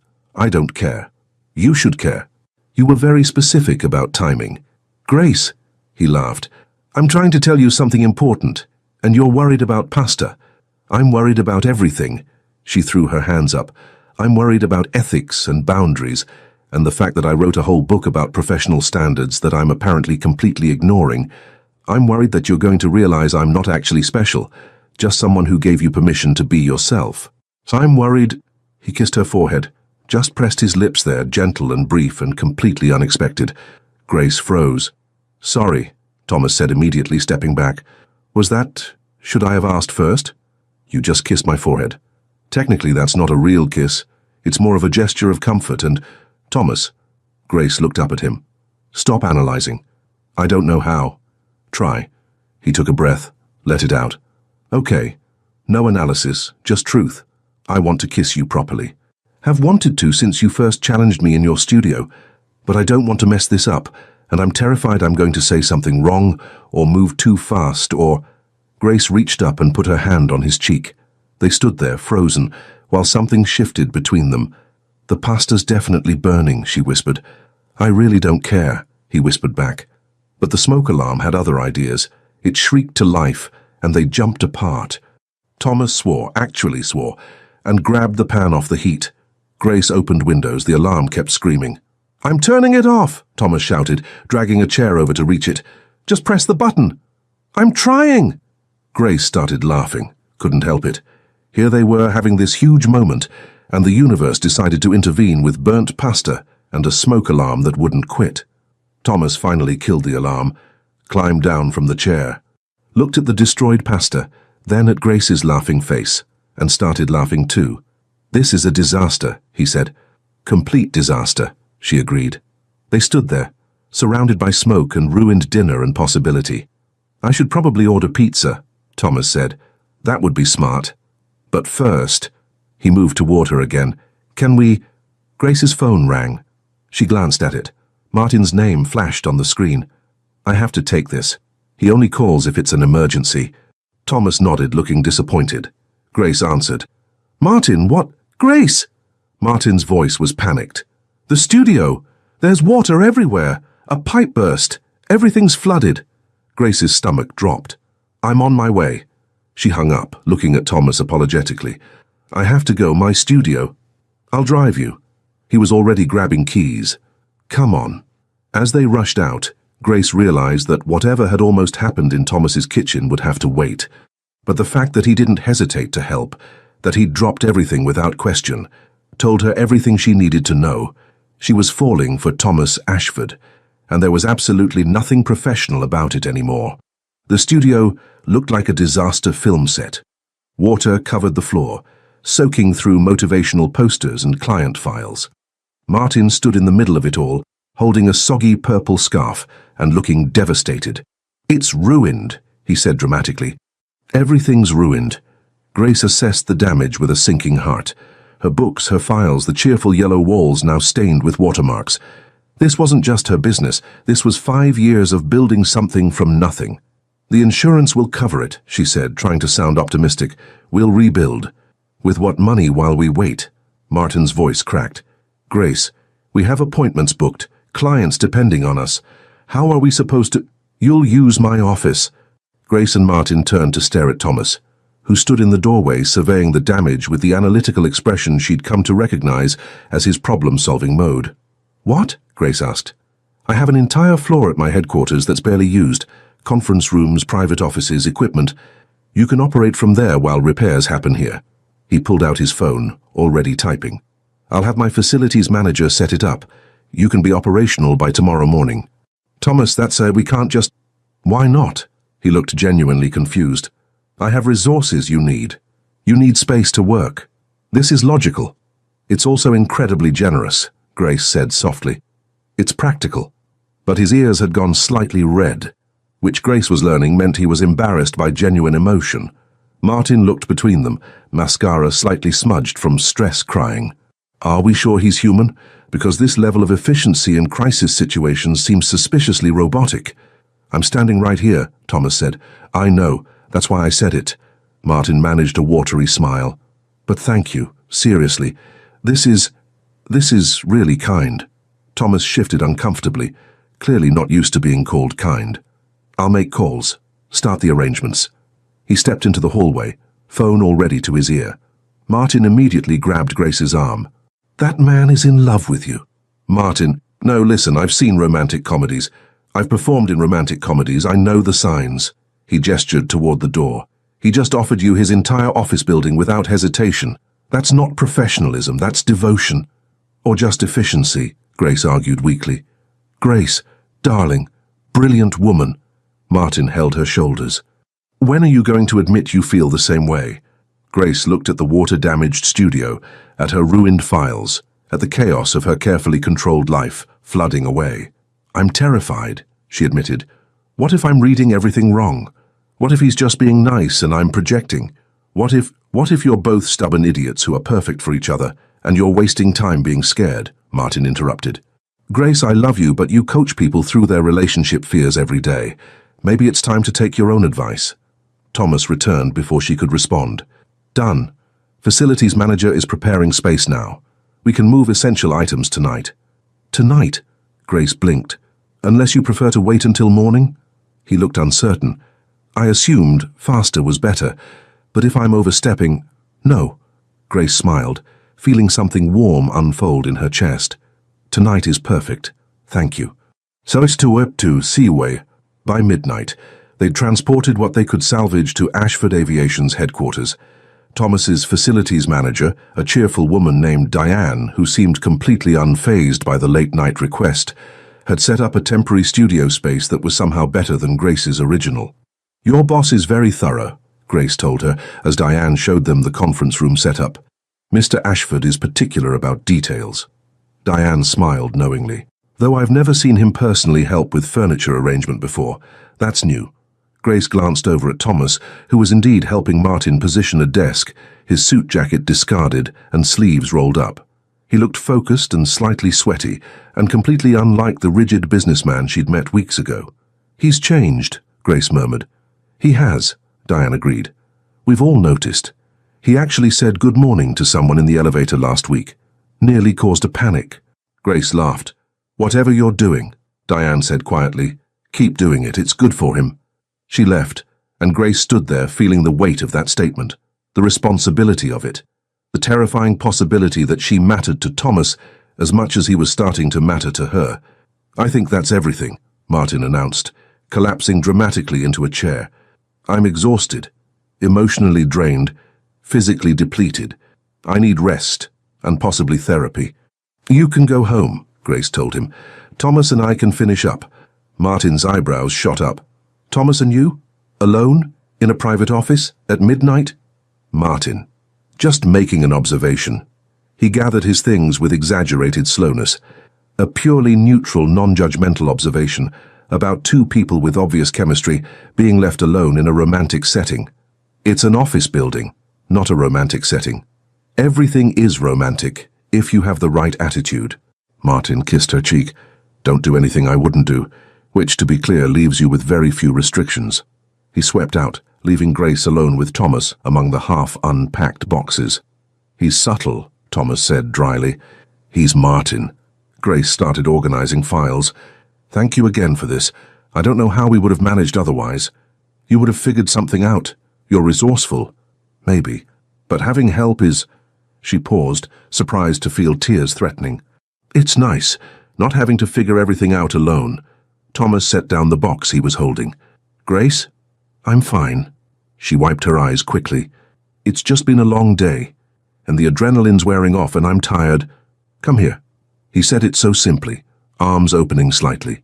An invitation, not a demand. Grace surprised herself by walking right into his embrace. Thomas's arms closed around her, warm and solid and steadier than she expected. He smelled like cedar and coffee and something uniquely him. She felt his heart beating under her cheek, fast but steady. "Is this okay?" he asked quietly. "I'm attempting comfort. Martin said I'm terrible at it, but I wanted to try." Grace laughed against his chest. "You're not terrible." "That's a relief." His hand moved to her hair, hesitant. "Your hair is very soft." "That's not relevant. I'm just noticing." "You can notice. I don't mind." They stood there in the middle of his conference room surrounded by boxes, holding each other. Grace felt the tension of the day finally releasing. felt safe in a way she hadn't in hours. "Thank you," she whispered, "for everything. The space, the help, the—" She pulled back slightly to look at him. "The being here." Thomas looked down at her, and Grace saw something shift in his expression, something vulnerable and raw and utterly genuine. "Grace," he said quietly, "I need to tell you something." Her heart stuttered. "Okay. I'm not good at this. At feelings. At knowing when to speak and when to wait." He took a breath. "But my grandmother was right. I think about you constantly. Your opinion matters more than anyone else's, and I want to be better because you make me believe I can be." Grace's breath caught. "Thomas, I'm not finished." His hands were still on her waist, steady despite the tremor in his voice. "Earlier, at my flat, I almost kissed you. And I've regretted that smoke alarm ever since. But I'm glad we were interrupted because I realized something." "What?" "When I kiss you, and I very much want to kiss you, I want it to be right. Not rushed because of burnt pasta, not interrupted by emergencies, just right." He paused. "Is that too calculated? Should I be more spontaneous?" Grace's heart was doing acrobatics. "No, that's perfect. Really, really." She reached up and touched his face, feeling the slight stubble there. "Though for the record, I wanted you to kiss me too, smoke alarm and all." His eyes darkened. "That's good to know." "Is it?" "Very good." He leaned down slightly, and Grace's pulse went into overdrive. "But I meant what I said. When I kiss you, I want to do it properly. And this isn't proper. This is midnight in my office building. You're exhausted and stressed and vulnerable. That's not fair to you." Grace stared at him. This impossible, thoughtful, utterly frustrating man. "Has anyone ever told you you overthink things?" "Frequently." "Well, they're right." But she smiled. "Though I appreciate the consideration." "You're welcome." He stepped back, though he looked like it cost him. "I should drive you home. It's late." "You don't have to." "I want to. Simple. Direct. Please let me." Grace nodded, gathering her things. As they left the building, London stretched out before them, lights reflecting on wet streets, the city settling into its quiet hours. Thomas's car was warm and comfortable, classical music playing softly. "Can I ask you something?" Grace said as they drove. "Always. When you first hired me, what did you really think would happen?" Thomas was quiet for a moment. "Honestly, I thought you'd teach me some techniques. I'd become marginally less terrible at social interaction, and that would be that. And now, he glanced at her, and even in the dim light she could see the honesty in his expression. "Now I can't imagine my life without you in it, and that terrifies me more than any business negotiation ever has." Grace's throat tightened. "That terrifies me too." "Good." He reached over and took her hand, threading their fingers together. "At least we're terrified together." They drove the rest of the way in comfortable silence, hands linked. When they reached Grace's flat, Thomas walked her to the door. "Thank you," she said, "for everything today." "You're welcome." He hesitated, then leaned down and kissed her forehead, just like he had in his kitchen. "Sleep well, Grace." She watched him walk back to his car, feeling like something significant had shifted between them, like they were standing on the edge of something wonderful and terrifying, and for once in her carefully planned life, Grace was ready to jump. Grace should have known something was wrong when Nana texted her at 7 a.m. "Yoga class today, 10 a.m. My house. You're coming. Non-negotiable." "And it's a trap," Martin said, when Grace showed him the text over breakfast at the temporary studio. "Obviously a trap. It's yoga. With Nana Ashford. That woman doesn't do anything without ulterior motives." Martin sipped his tea thoughtfully. "Though I suppose it could be harmless elderly exercise." Grace's phone buzzed again. "Thomas will be there too. He needs to learn flexibility, in multiple ways." Definitely a trap," Martin confirmed. But Grace went anyway, because apparently her judgment had completely abandoned her where the Ashford family was concerned. Nana's living room had been transformed into a makeshift yoga studio. Mats were arranged in a circle, incense burned in the corner, and Nana stood at the center wearing a hot pink yoga outfit that was somehow both age-appropriate and vaguely threatening. "Grace, darling," Nana embraced her. "I'm so glad you came. Thomas should be here any moment. He tried to cancel, but I told him I'd revoke his inheritance." "You can't do that. He doesn't know that. Nana winked. The doorbell rang. Thomas appeared, looking like a man facing execution in athletic wear. Grace had never seen him in anything but suits. The sight of him in fitted track pants and a simple t-shirt that showed off shoulders she'd only imagined was problematic. "Gran," Thomas said flatly, "this is manipulation. This is wellness." Nana gestured to the mats. "Now both of you positions. We're starting with partner poses." "Partner poses," Thomas repeated slowly. "Yes, you'll work together, build trust, improve flexibility." Nana's eyes gleamed. "It's very therapeutic." Grace and Thomas exchanged glances. His expression said, "I'm sorry." Hers said, "We're going to survive this." "First position," Nana announced, pulling up a video on her iPad. "Partner forward fold. Grace, you bend forward. Thomas, you press gently on her back to help her stretch." Grace bent forward, feeling immediately vulnerable. Then Thomas's hands were on her back, warm, careful, respectful, and her brain short-circuited. "Like this?" Thomas asked, his voice closer than expected. "Perfect," Nana said. "Now hold for 30 seconds. Breathe together." Grace tried to breathe, failed spectacularly. Thomas's hands were solid and warm through her thin yoga top, and she could feel his breath near her neck, and this was torture disguised as exercise. "You're very tense," Thomas observed quietly. "I wonder why," she muttered. "If it helps, I'm also extremely uncomfortable." "It doesn't help." "Noted." "Next position," Nana called cheerfully. "Seated twist. Sit back to back. Link arms. Now twist in opposite directions." They rearranged themselves. Grace felt the solid warmth of Thomas's back against hers, the way their bodies aligned despite their height difference. She linked her arm through his, felt him do the same, and they twisted.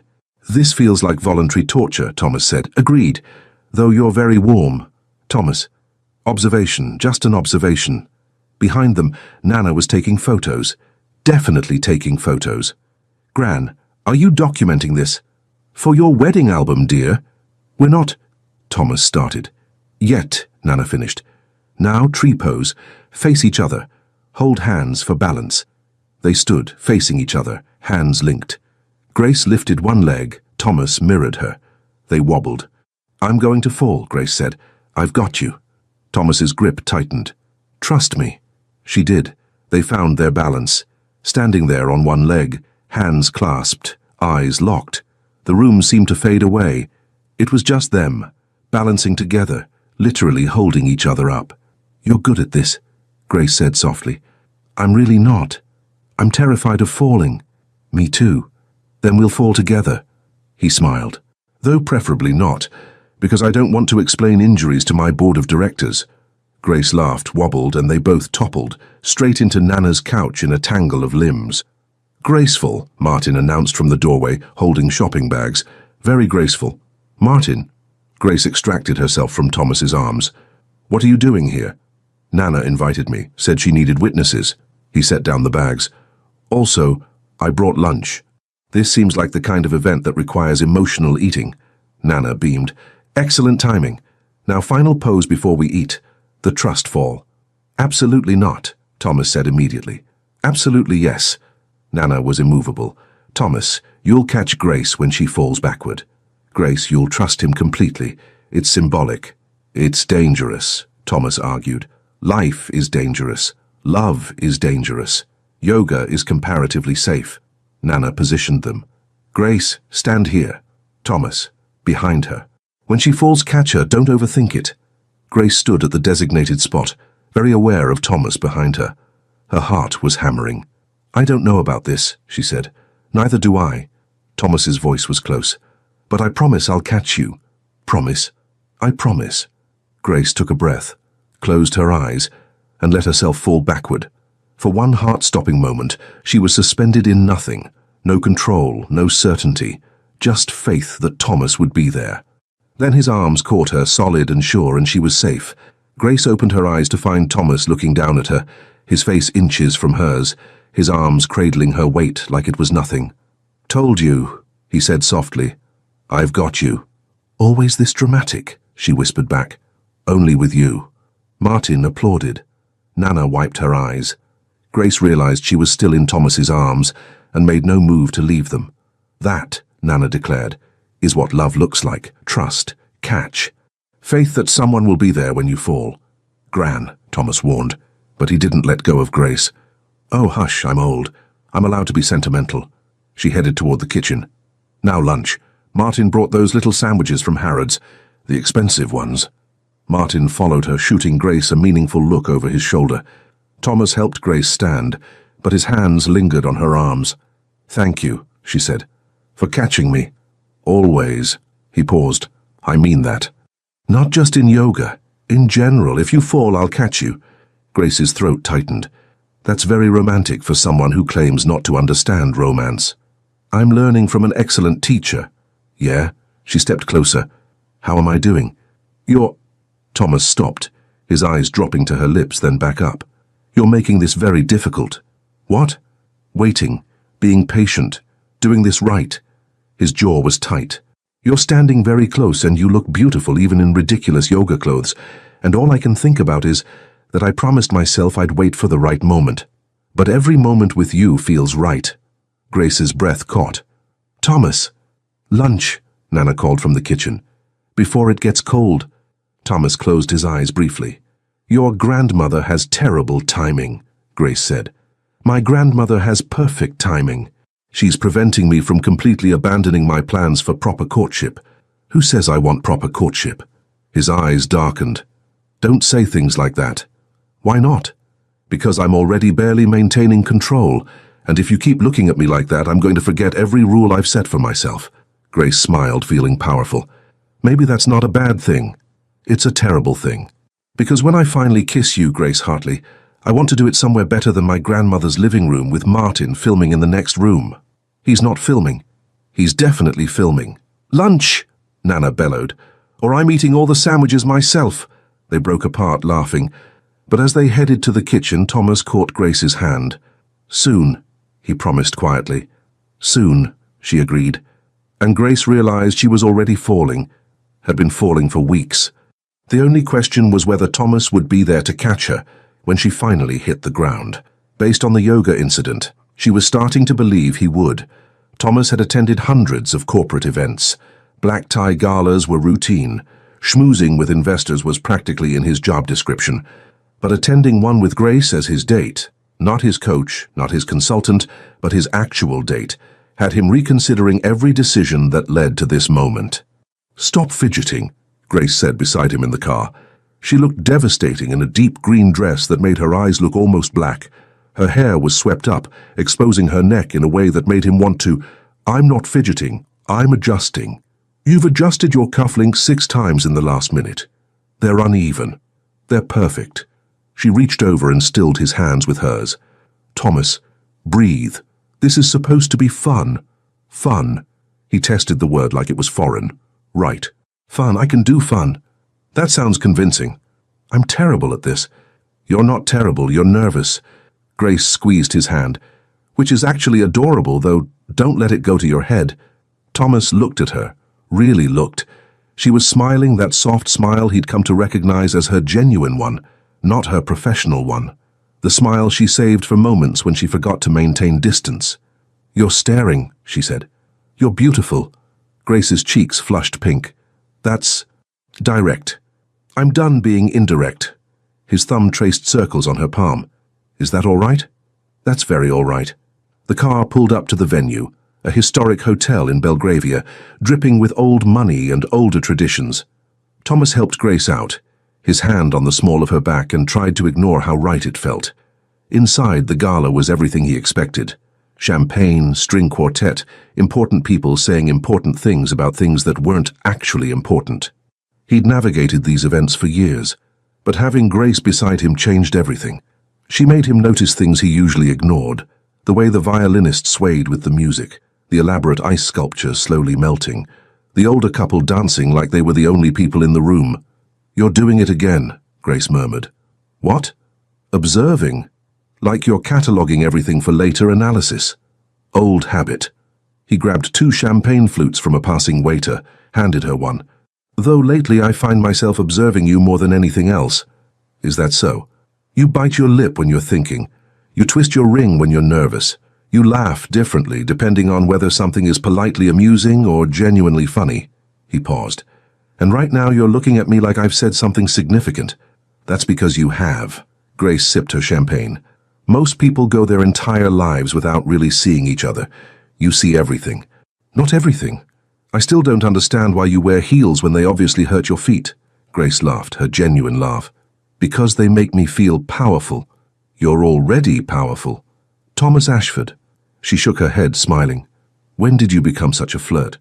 "I'm not flirting, I'm stating observable facts." "That's what makes it effective." They were interrupted by a loud voice. "Ashford, there you are." Thomas suppressed a groan. Gerald Whitmore, the wine incident victim, was bearing down on them with the enthusiasm of someone who'd already had too much champagne. "Whitmore," Thomas acknowledged, "heard you close that Tokyo deal." "Impressive." Gerald's eyes slid to Grace with obvious interest. "And who's this lovely creature?" Grace stiffened. Thomas felt his jaw tighten. "Grace Hartley," she introduced herself smoothly. "Communication consultant." "Consultant?" Gerald's smile was oily. "How professional. Though you look far too attractive to be consulting on anything as boring as communication." Thomas stepped slightly in front of Grace. "Whitmore, that's a compliment," Gerald protested. "Can't a man appreciate beauty anymore?" "You can appreciate it respectfully," Thomas said, his voice cold in a way that made several nearby people glance over. "Or you can leave." "Ashford, come on. Don't be so sensitive." Gerald reached for Grace's arm. "How about a dance, love?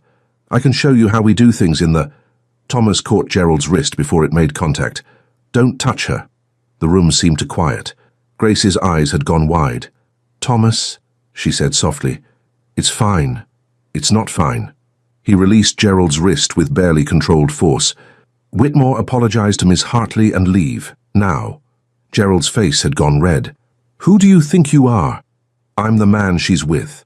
Thomas's voice was deadly calm. "And I'm the man who controls a significant portion of the aviation contracts you need for your European expansion. So I suggest you apologize, sincerely." The threat hung in the air. Gerald looked between them, calculation replacing his bluster. "My apologies, Ms. Hartley, I was inappropriate." He scurried away. The crowd slowly returned to their conversations. Thomas stood there, adrenaline flooding his system, realizing he'd just made a very public scene. "I'm sorry," he said to Grace. "That was unprofessional. I shouldn't have—" Grace grabbed his hand and pulled him toward the exit. "Where are we going?" "Somewhere private before you cause an international incident."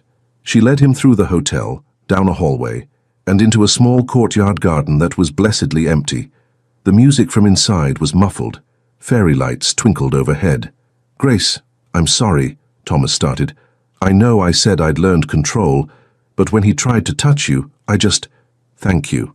He stopped. "What?" "Thank you." Grace turned to face him, her eyes bright. "For defending me, for not tolerating that behavior, for being protective without being patronizing." "I threatened his business contracts. That's not exactly mature." "No, but it was effective," she smiled. "And kind of hot, honestly." Thomas's brain stuttered. "Hot. Very hot." Grace stepped closer. "You went all protective alpha male. It was impressive."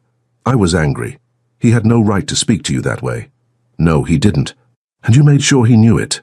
She looked up at him, and Thomas saw something shift in her expression, something heated. "Thomas, can I ask you something?" "Anything." "Why are we still pretending this is just you being my client?" His heart stopped. "Grace?" "Because I don't think that's what this is anymore." She moved closer, close enough that he could smell her perfume, jasmine and something sweeter. "I think this is you and me, dancing around something we both want but are too scared to reach for." "I'm not scared." "Yes, you are. So am I." Her hand came up to rest on his chest. "But I'm tired of waiting for the perfect moment. They don't exist. Life is messy and complicated and full of burnt pasta and smoke alarms." Thomas caught her hand, held it against his racing heart. "What are you saying?" "I'm saying kiss me." Grace looked up at him, vulnerable and brave and absolutely perfect. "Stop planning it, stop analyzing it, just kiss me." "Grace," his voice was rough, "if I kiss you now, everything changes." "Good. I want everything to change." "I'm not good at spontaneity." "Then be bad at it." She smiled. "I don't need perfect, Thomas. I just need you." Something in him broke. Or maybe it was something finally falling into place. Thomas cupped her face in his hands, thumbs brushing her cheekbones. "Tell me if I do this wrong. There's no wrong way to—" He kissed her. Finally, after weeks of waiting and wanting and trying to be patient, Thomas Ashford kissed Grace Hartley. It wasn't smooth or practiced. His angle was slightly off at first, and he had to adjust. But then Grace's arms wrapped around his neck, and she made a small sound that destroyed any coherent thought, and suddenly nothing else mattered. She tasted like champagne and promises. Her lips were soft and responsive, moving against his with a certainty he didn't possess but desperately wanted to learn. When her fingers threaded through his hair, Thomas pulled her closer, one hand sliding to the small of her back, the other cradling her neck. Grace pulled back just enough to breathe. "That was terrible?" Thomas asked, slightly panicked. "I haven't done this in years, and I'm sure I'm—" "Perfect." She cut him off, laughing breathlessly. "That was absolutely perfect." "Really?" "Really." She kissed him again, softer this time, "though maybe we could practice, for quality assurance purposes." "Quality assurance." He smiled against her lips. "Very professional." "I'm extremely professional." "You're completely unprofessional." He kissed her forehead, her cheek, the corner of her mouth. "And I'm completely in love with you." Grace went still. "What?" Thomas pulled back just enough to meet her eyes. "I'm in love with you. Have been for weeks, probably. Maybe since that first session when you challenged me and looked at me like I was a puzzle you wanted to solve." He took a shaky breath. "I know it's fast. I know it's probably terrifying. I know I'm not—" Grace kissed him hard, effectively silencing his spiral. "I love you too," she whispered against his mouth. "You impossible, analytical, wonderful man. I love you too." Thomas felt something expand in his chest. Joy, relief, terror, elation, all mixed into something he couldn't analyze or quantify. So he stopped trying. He just kissed her again, there in the garden with fairy lights overhead and the distant sound of music from inside. Kissed her like she was air and he'd been drowning. Kissed her like he'd wanted to since the moment she'd looked at him in her bright yellow studio and told him he could learn to be human. When they finally broke apart, both breathing hard, Grace was laughing. "What?" Thomas asked. "Your grandmother is going to be insufferable when she finds out. She probably already knows.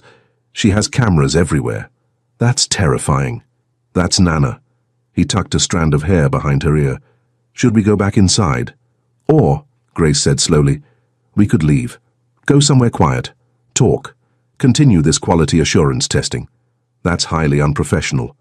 "I thought we established I'm unprofessional now." Thomas smiled, really smiled. "Let's go." They left the gala hand in hand, leaving behind champagne and expectations and the last remnants of who Thomas had been before Grace Hartley walked into his life. The man leaving that garden was different. He was someone who believed in things that couldn't be measured, someone who knew that the best moments in life were the unplanned ones, someone who was absolutely, terrifyingly, wonderfully in love. And for the first time in his carefully controlled life, Thomas Ashford was completely fine with that. Grace woke up to 17 missed calls from Martin and a text that simply said, "Emergency. Call me. Now." She sat up in her bed, heart racing, trying to remember if she'd forgotten something important. Then she saw the second text. Never mind. Saw Nana's Instagram. "You kissed him." Grace groaned and fell back against her pillows. Of course Nana had posted something.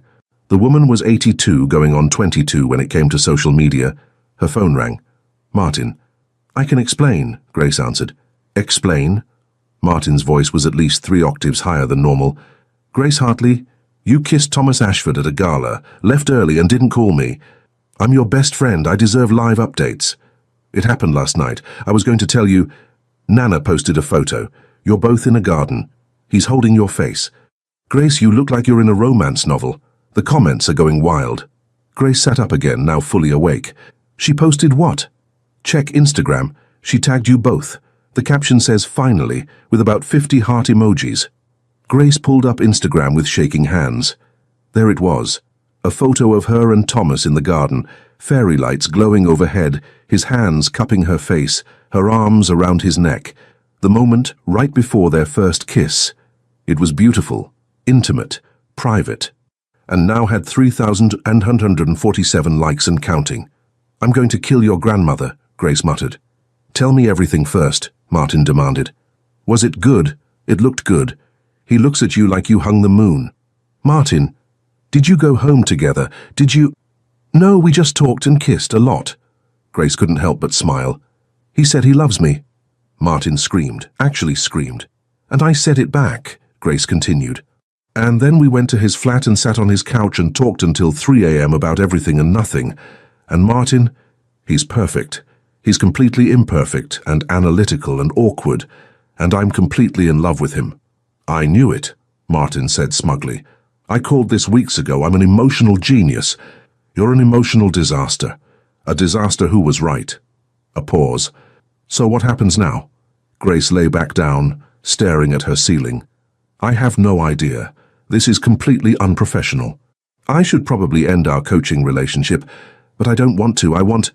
Her doorbell rang. Hold on, Grace told Martin. She padded to the door in her pajamas, ratty sleep shorts and an oversized jumper, and opened it. Thomas stood there holding 2 coffee cups and a bag from her favorite bakery.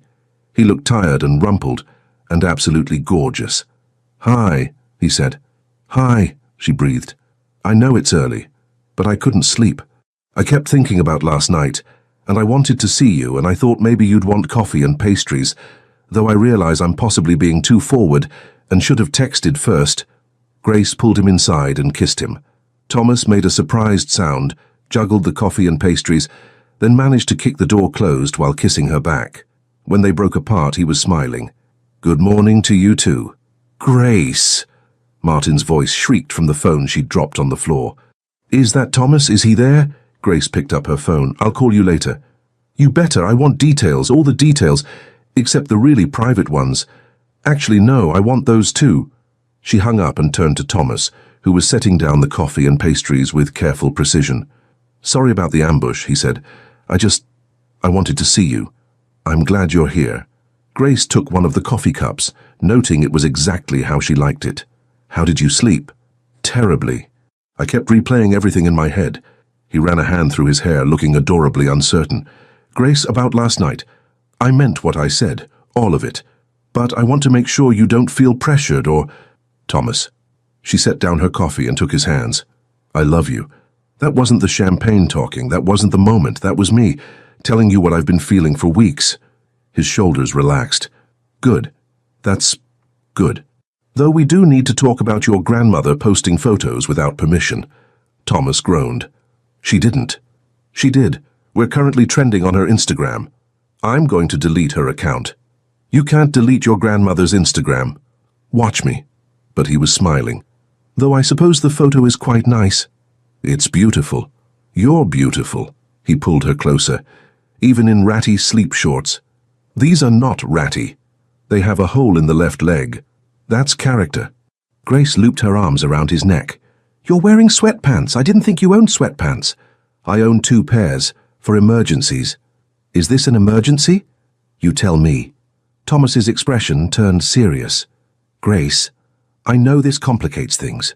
Your business, your reputation, the ethics of dating a former client. If you want to wait or take things slowly or... I don't want to wait. She said it firmly. I'm done waiting. We'll figure out the professional complications. We'll navigate the ethics. But Thomas, I'm not giving this up. I'm not giving you up. Something in his expression cracked. I don't deserve you. You deserve everything. She kissed him softly. And I'm going to spend a very long time proving that to you. They stood there in her tiny flat, holding each other while London woke up outside. Grace's phone kept buzzing with notifications. Martin, Nana, clients who'd apparently seen the Instagram post. But none of it mattered. Can I take you to breakfast? Thomas asked. Properly, as your boyfriend, not your client. Boyfriend. Grace tested the word. That sounds terribly official.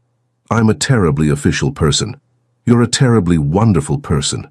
She kissed him again because she could, because he was here, in her flat, looking at her like she was the answer to every question he'd ever asked. But first, pastries.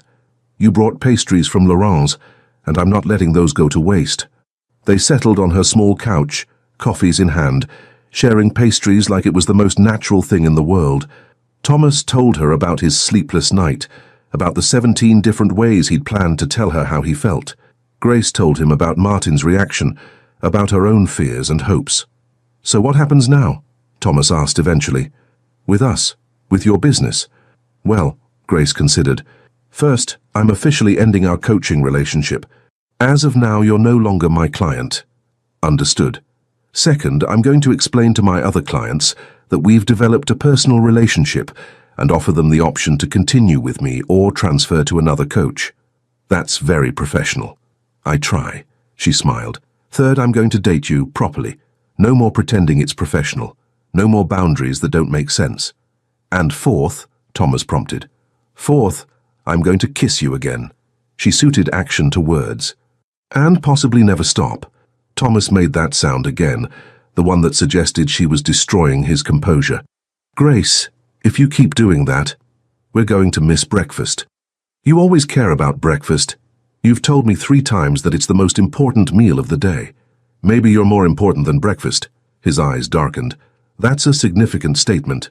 I'm a significant person." They were interrupted by a knock on the door. Grace groaned. "If that's Martin, I'm not answering." "It's not Martin," a familiar voice called through the door. "It's Nana, and I brought champagne." Grace and Thomas looked at each other. "She brought champagne," Grace said, "at 9 a.m. "She's celebrating," Thomas replied. "This is actually restrained for her." Grace opened the door.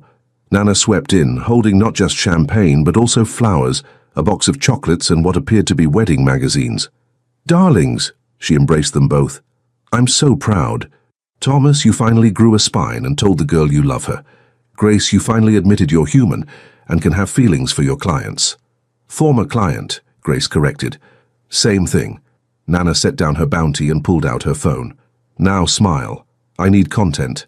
"Gran, no more photos," Thomas protested. "Too late. Already posted the garden kiss. Got 5,000 likes. I'm practically an influencer now. You're a menace." "I'm a grandmother who wants to see her grandson happy." Nana's expression softened.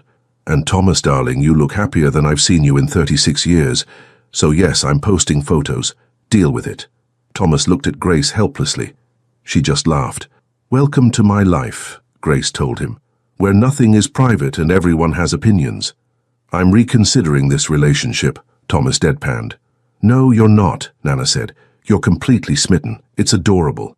Now let's discuss the wedding." "Wedding?" Grace and Thomas said in unison. "I'm 82. I don't have time to waste." Nana opened one of the wedding magazines. "I'm thinking spring. Maybe the Cotswolds. Something elegant but not stuffy. Thomas, you can wear your navy suit, the one that makes you look less robotic. Don't gran me. I've waited long enough for this." She looked between them with sparkling eyes. "Besides, you two are perfect together. He needs someone to teach him about feelings. You need someone to teach you that not everything requires professional distance." Grace felt tears threatening. "Nana, that's actually really sweet." "I have my moments." Nana squeezed her hand. "Now, who wants champagne mimosas? I make them with fresh orange juice, very fancy." As Nana bustled into Grace's kitchen like she owned it, Thomas pulled Grace close. "I'm sorry about her," he whispered. "Don't be." Grace leaned into him. "She's wonderful. Intrusive and slightly terrifying, but wonderful. She's already planning our wedding. I noticed. We've been together less than 12 hours. Also noticed." Thomas pulled back to look at her. "Does that scare you?" Grace considered this. Considered the fact that she was standing in her flat with a man she'd met weeks ago, his grandmother in her kitchen making mimosas, wedding magazines on her coffee table. It should scare her. It should be too much, too fast, too everything.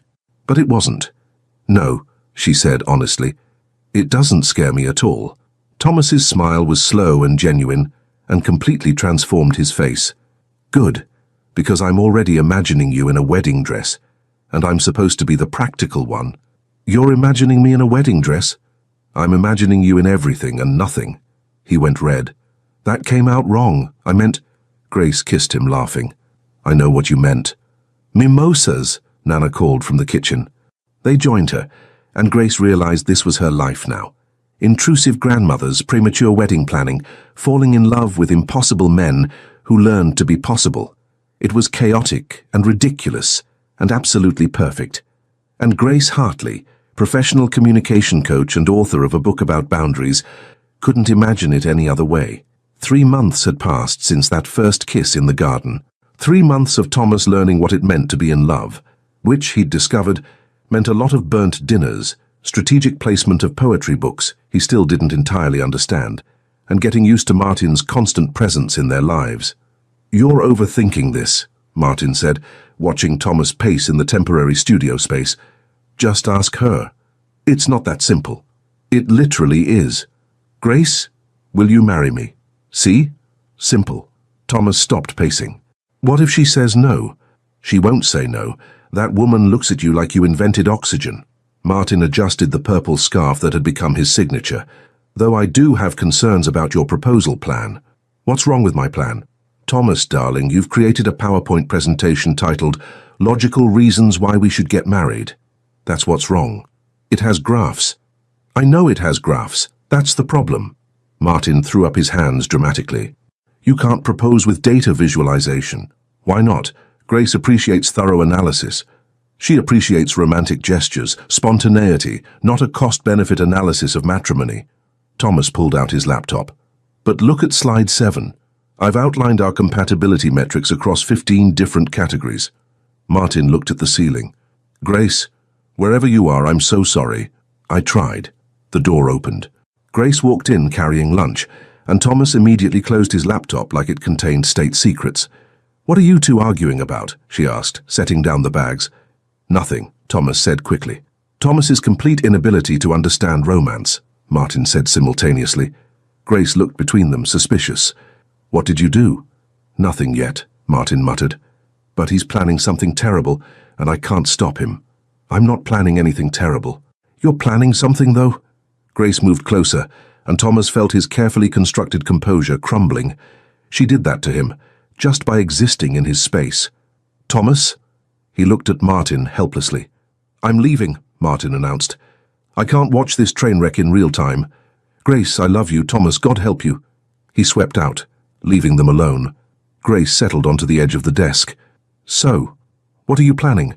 Thomas had rehearsed this 17 times, had bullet points, had backup plans for the backup plans, but standing there with Grace looking at him with those dark eyes that saw through every defense he'd ever built, all his preparation evaporated. "I want to ask you something," he said, "but Martin says my approach is wrong." "What approach?" "The logical one." Grace's lips twitched. "Of course. What did you want to ask?" Thomas pulled out his laptop, opened it, showed her the PowerPoint. Grace stared at the screen. "Logical Reasons Why We Should Get Married." She read the title slowly. "Thomas, is this are you? Slide 3 covers financial benefits. Slide 7 has compatibility metrics. Slide 12 addresses potential counter-arguments." He was talking too fast, he knew, but couldn't stop. "I've created a comprehensive analysis of why marriage between us makes sense from every measurable standpoint." Grace was very quiet. "That's terrible," she said finally. "That's possibly the least romantic thing I've ever seen." Thomas's heart sank. "I know. Martin said the same thing. I wanted to show you that I've thought about this, that it's not impulsive or irrational, that there are legitimate reasons why we'd be successful partners in a legal commitment." "Thomas," Grace slid off the desk, moved toward him. "Do you love me?" "Yes, obviously. That's covered in slide 4 under emotional factors." "So, and do you want to spend your life with me?" "Yes, that's the entire thesis of the presentation." "Then ask me." She took his hands. "Forget the slides. Forget the data. Just ask me." Thomas looked at her, this brilliant, patient, impossible woman who'd taken his carefully controlled world and turned it into something messy and wonderful, who'd taught him that feelings weren't problems to solve, but experiences to embrace, who loved him despite his spreadsheets and his awkwardness and his complete inability to be spontaneous. "I had a ring," he admitted. "It's in my jacket pocket. I was going to show you the presentation first, then produce the ring during the conclusion slide." "Of course you were. But now I'm realizing that was probably wrong. Probably. And I should just ask." "That would be good." Thomas reached into his pocket with shaking hands, pulled out the small velvet box, opened it to reveal a simple platinum band with a single diamond. Elegant, classic, nothing ostentatious. "I'm terrible at this," he said, "at being romantic, at spontaneity, at knowing what to say without rehearsing it 17 times first." "I know." And I'm probably going to mess up constantly. Forget anniversaries, plan dates using efficiency algorithms, accidentally insult your mother. I don't doubt it. But Grace, he took a breath. I love you more than I thought it was possible to love anyone. You make me want to be better, braver, more human. And I know it's only been 3 months. And Martin says I'm rushing, and Gran says I should have asked sooner, and I have no idea what the appropriate timeline is, but... Yes, Thomas stopped. What? Yes, I'll marry you. Grace was crying and laughing simultaneously. Even though you made a PowerPoint. Even though you probably have backup slides. Yes. Really. Really. She pulled him down for a kiss. Though I am going to make fun of those slides forever. That's fair. Thomas managed to get the ring out of the box without dropping it. A miracle given how much his hands were shaking, and slid it onto her finger. It fits. Did you measure my finger while I was sleeping? I may have borrowed one of your other rings and taken it to a jeweler. That's either creepy or romantic. I can't decide which. Both, Thomas suggested. Definitely both. Grace held up her hand, watching the diamond catch the light. It's perfect, you're perfect, even with your terrible proposal presentation. I put a lot of work into that presentation. I know you did. She kissed him again. And that's actually kind of sweet, in a very you way. The door burst open. Martin rushed in, followed by Nana, both carrying champagne. We were listening at the door, Martin announced. And that was simultaneously the worst and best proposal I've ever witnessed. You said yes? Nana demanded, though she was already popping the champagne. I said yes, Grace confirmed, showing off the ring. Nana shrieked, actually shrieked, and pulled them both into a hug that was surprisingly strong for an 82-year-old. Finally, I can die happy now. You're not dying, Gran. Not immediately, no, but I am planning your wedding, starting tomorrow. Tomorrow? Thomas repeated weakly. I have a binder. Nana produced it from seemingly nowhere. I've been preparing for months, Martin gasped.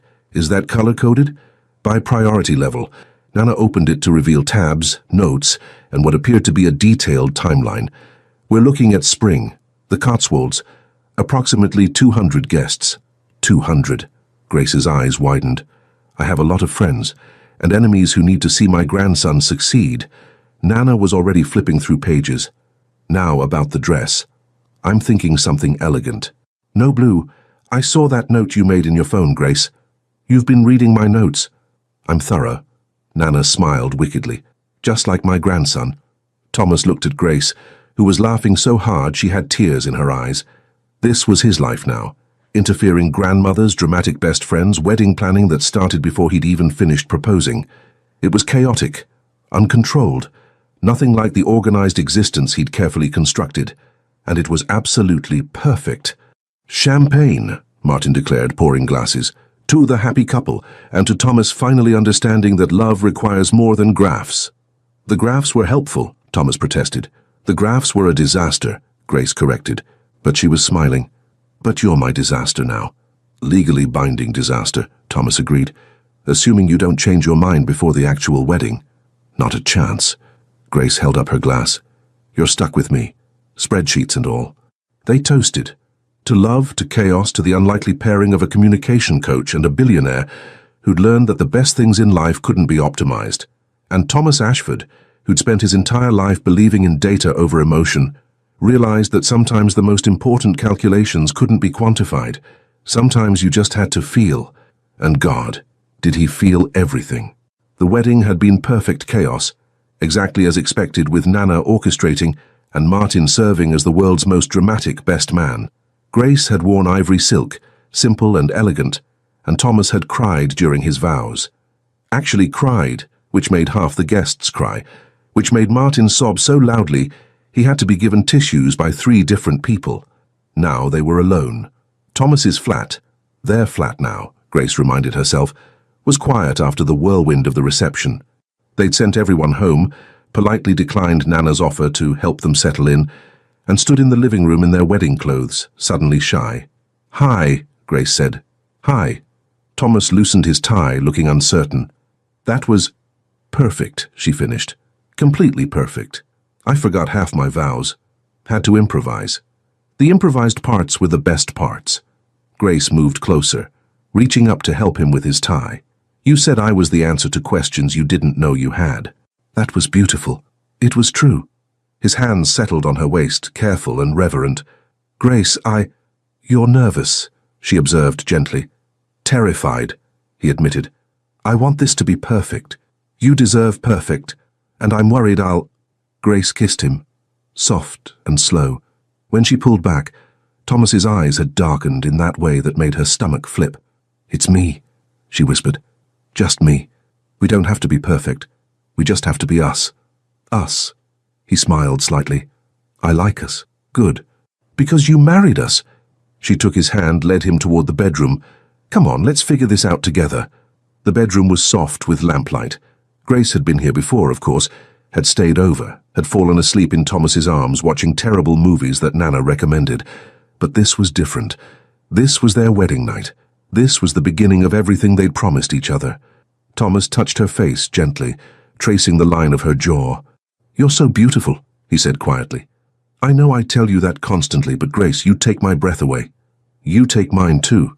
She reached for the buttons of his shirt, fingers steady even though her heart was racing. "Is this okay?" "More than okay." He helped her, shrugging out of the shirt. "Though I should warn you, I haven't—" "Thomas." Grace pressed her hand to his chest, feeling his racing heart. "We're learning this together. Okay?" "Okay." She let him unzip her dress, felt it pool at her feet, saw his expression shift into something awed and tender. His hands skimmed her sides, barely touching like she was something precious. "You're shaking," she whispered. "So are you." They were, both of them trembling with nerves and anticipation and the weight of this moment. Grace pulled him toward the bed, and they tumbled together, laughing slightly at their own awkwardness. "This is very uncoordinated," Thomas observed. "Extremely uncoordinated," Grace kissed him. "I don't care." What followed was tender and fumbling and absolutely perfect in its imperfection. Thomas touched her like she was a miracle, learning what made her gasp, what made her arch into his touch. He whispered her name like a prayer, told her she was beautiful so many times she lost count. Am I? He kept asking, nervous and careful.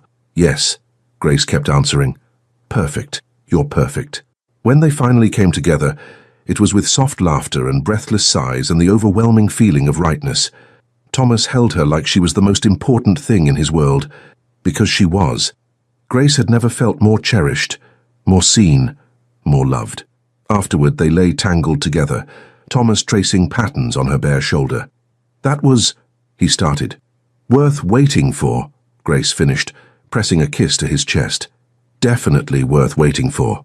I love you." He said it simply, honestly. In case that wasn't clear from the previous activities, Grace laughed. "It was fairly clear, but I like hearing it anyway." "I love you," he repeated. "I'll probably say it too much." "That's not possible." They lay there as London settled into night outside their windows, wrapped in each other, and the knowledge that this was just the beginning.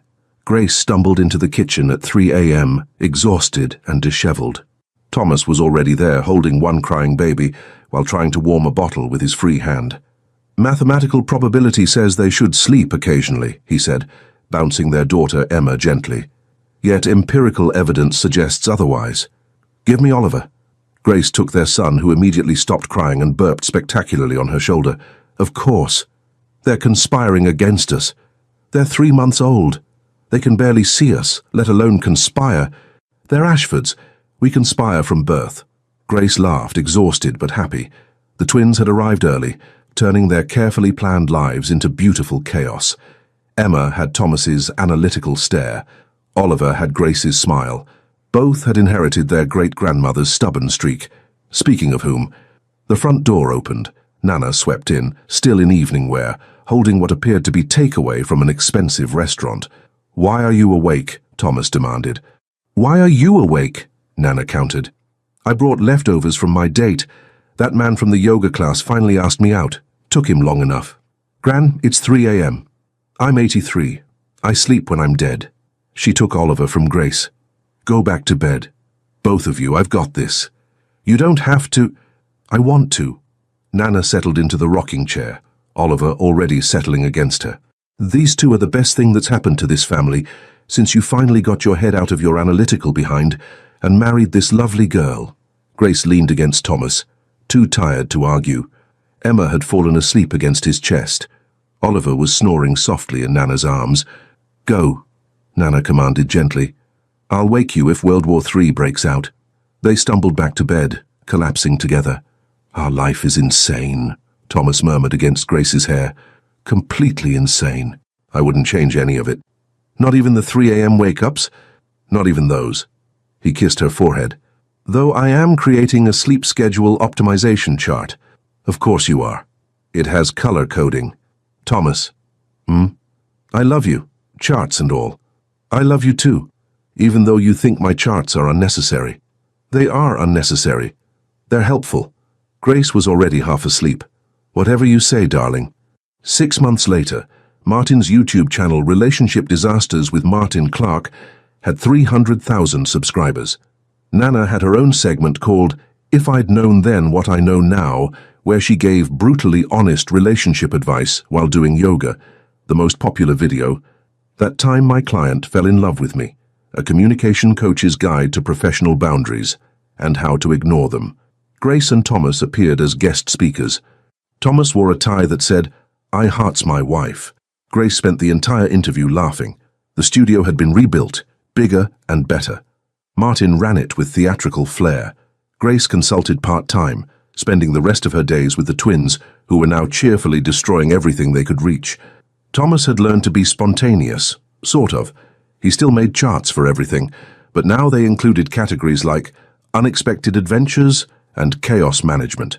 On their first anniversary, they sat in that same garden where they'd first kissed, while Nana watched the twins and Martin live-streamed from an undisclosed location. "Do you remember when you walked into my studio?" Grace asked. "All rigid and proper and completely convinced emotions were inefficient. I was an idiot. You were lost." She squeezed his hand. "But you found your way. You found me," Thomas corrected, "and taught me that the best things in life can't be measured or analyzed." Very romantic for someone who made a PowerPoint proposal. "I stand by that presentation. It was thorough." Grace laughed, kissing him as the sun set over London. Life was messy and chaotic, and nothing like the controlled existence either of them had planned. The twins were crying somewhere in the distance. Martin was probably causing some social media disaster. Nana was undoubtedly planning another intervention. And Thomas and Grace sat in their garden, holding hands, loving every ridiculous moment. Because love wasn't efficient or logical or optimizable, it was just perfect. Leave your comment and share this story with someone special. It truly helps us keep bringing new stories to you. And if you want to follow every chapter of this emotional journey, subscribe to the channel and turn on the notification bell. Your support makes all the difference.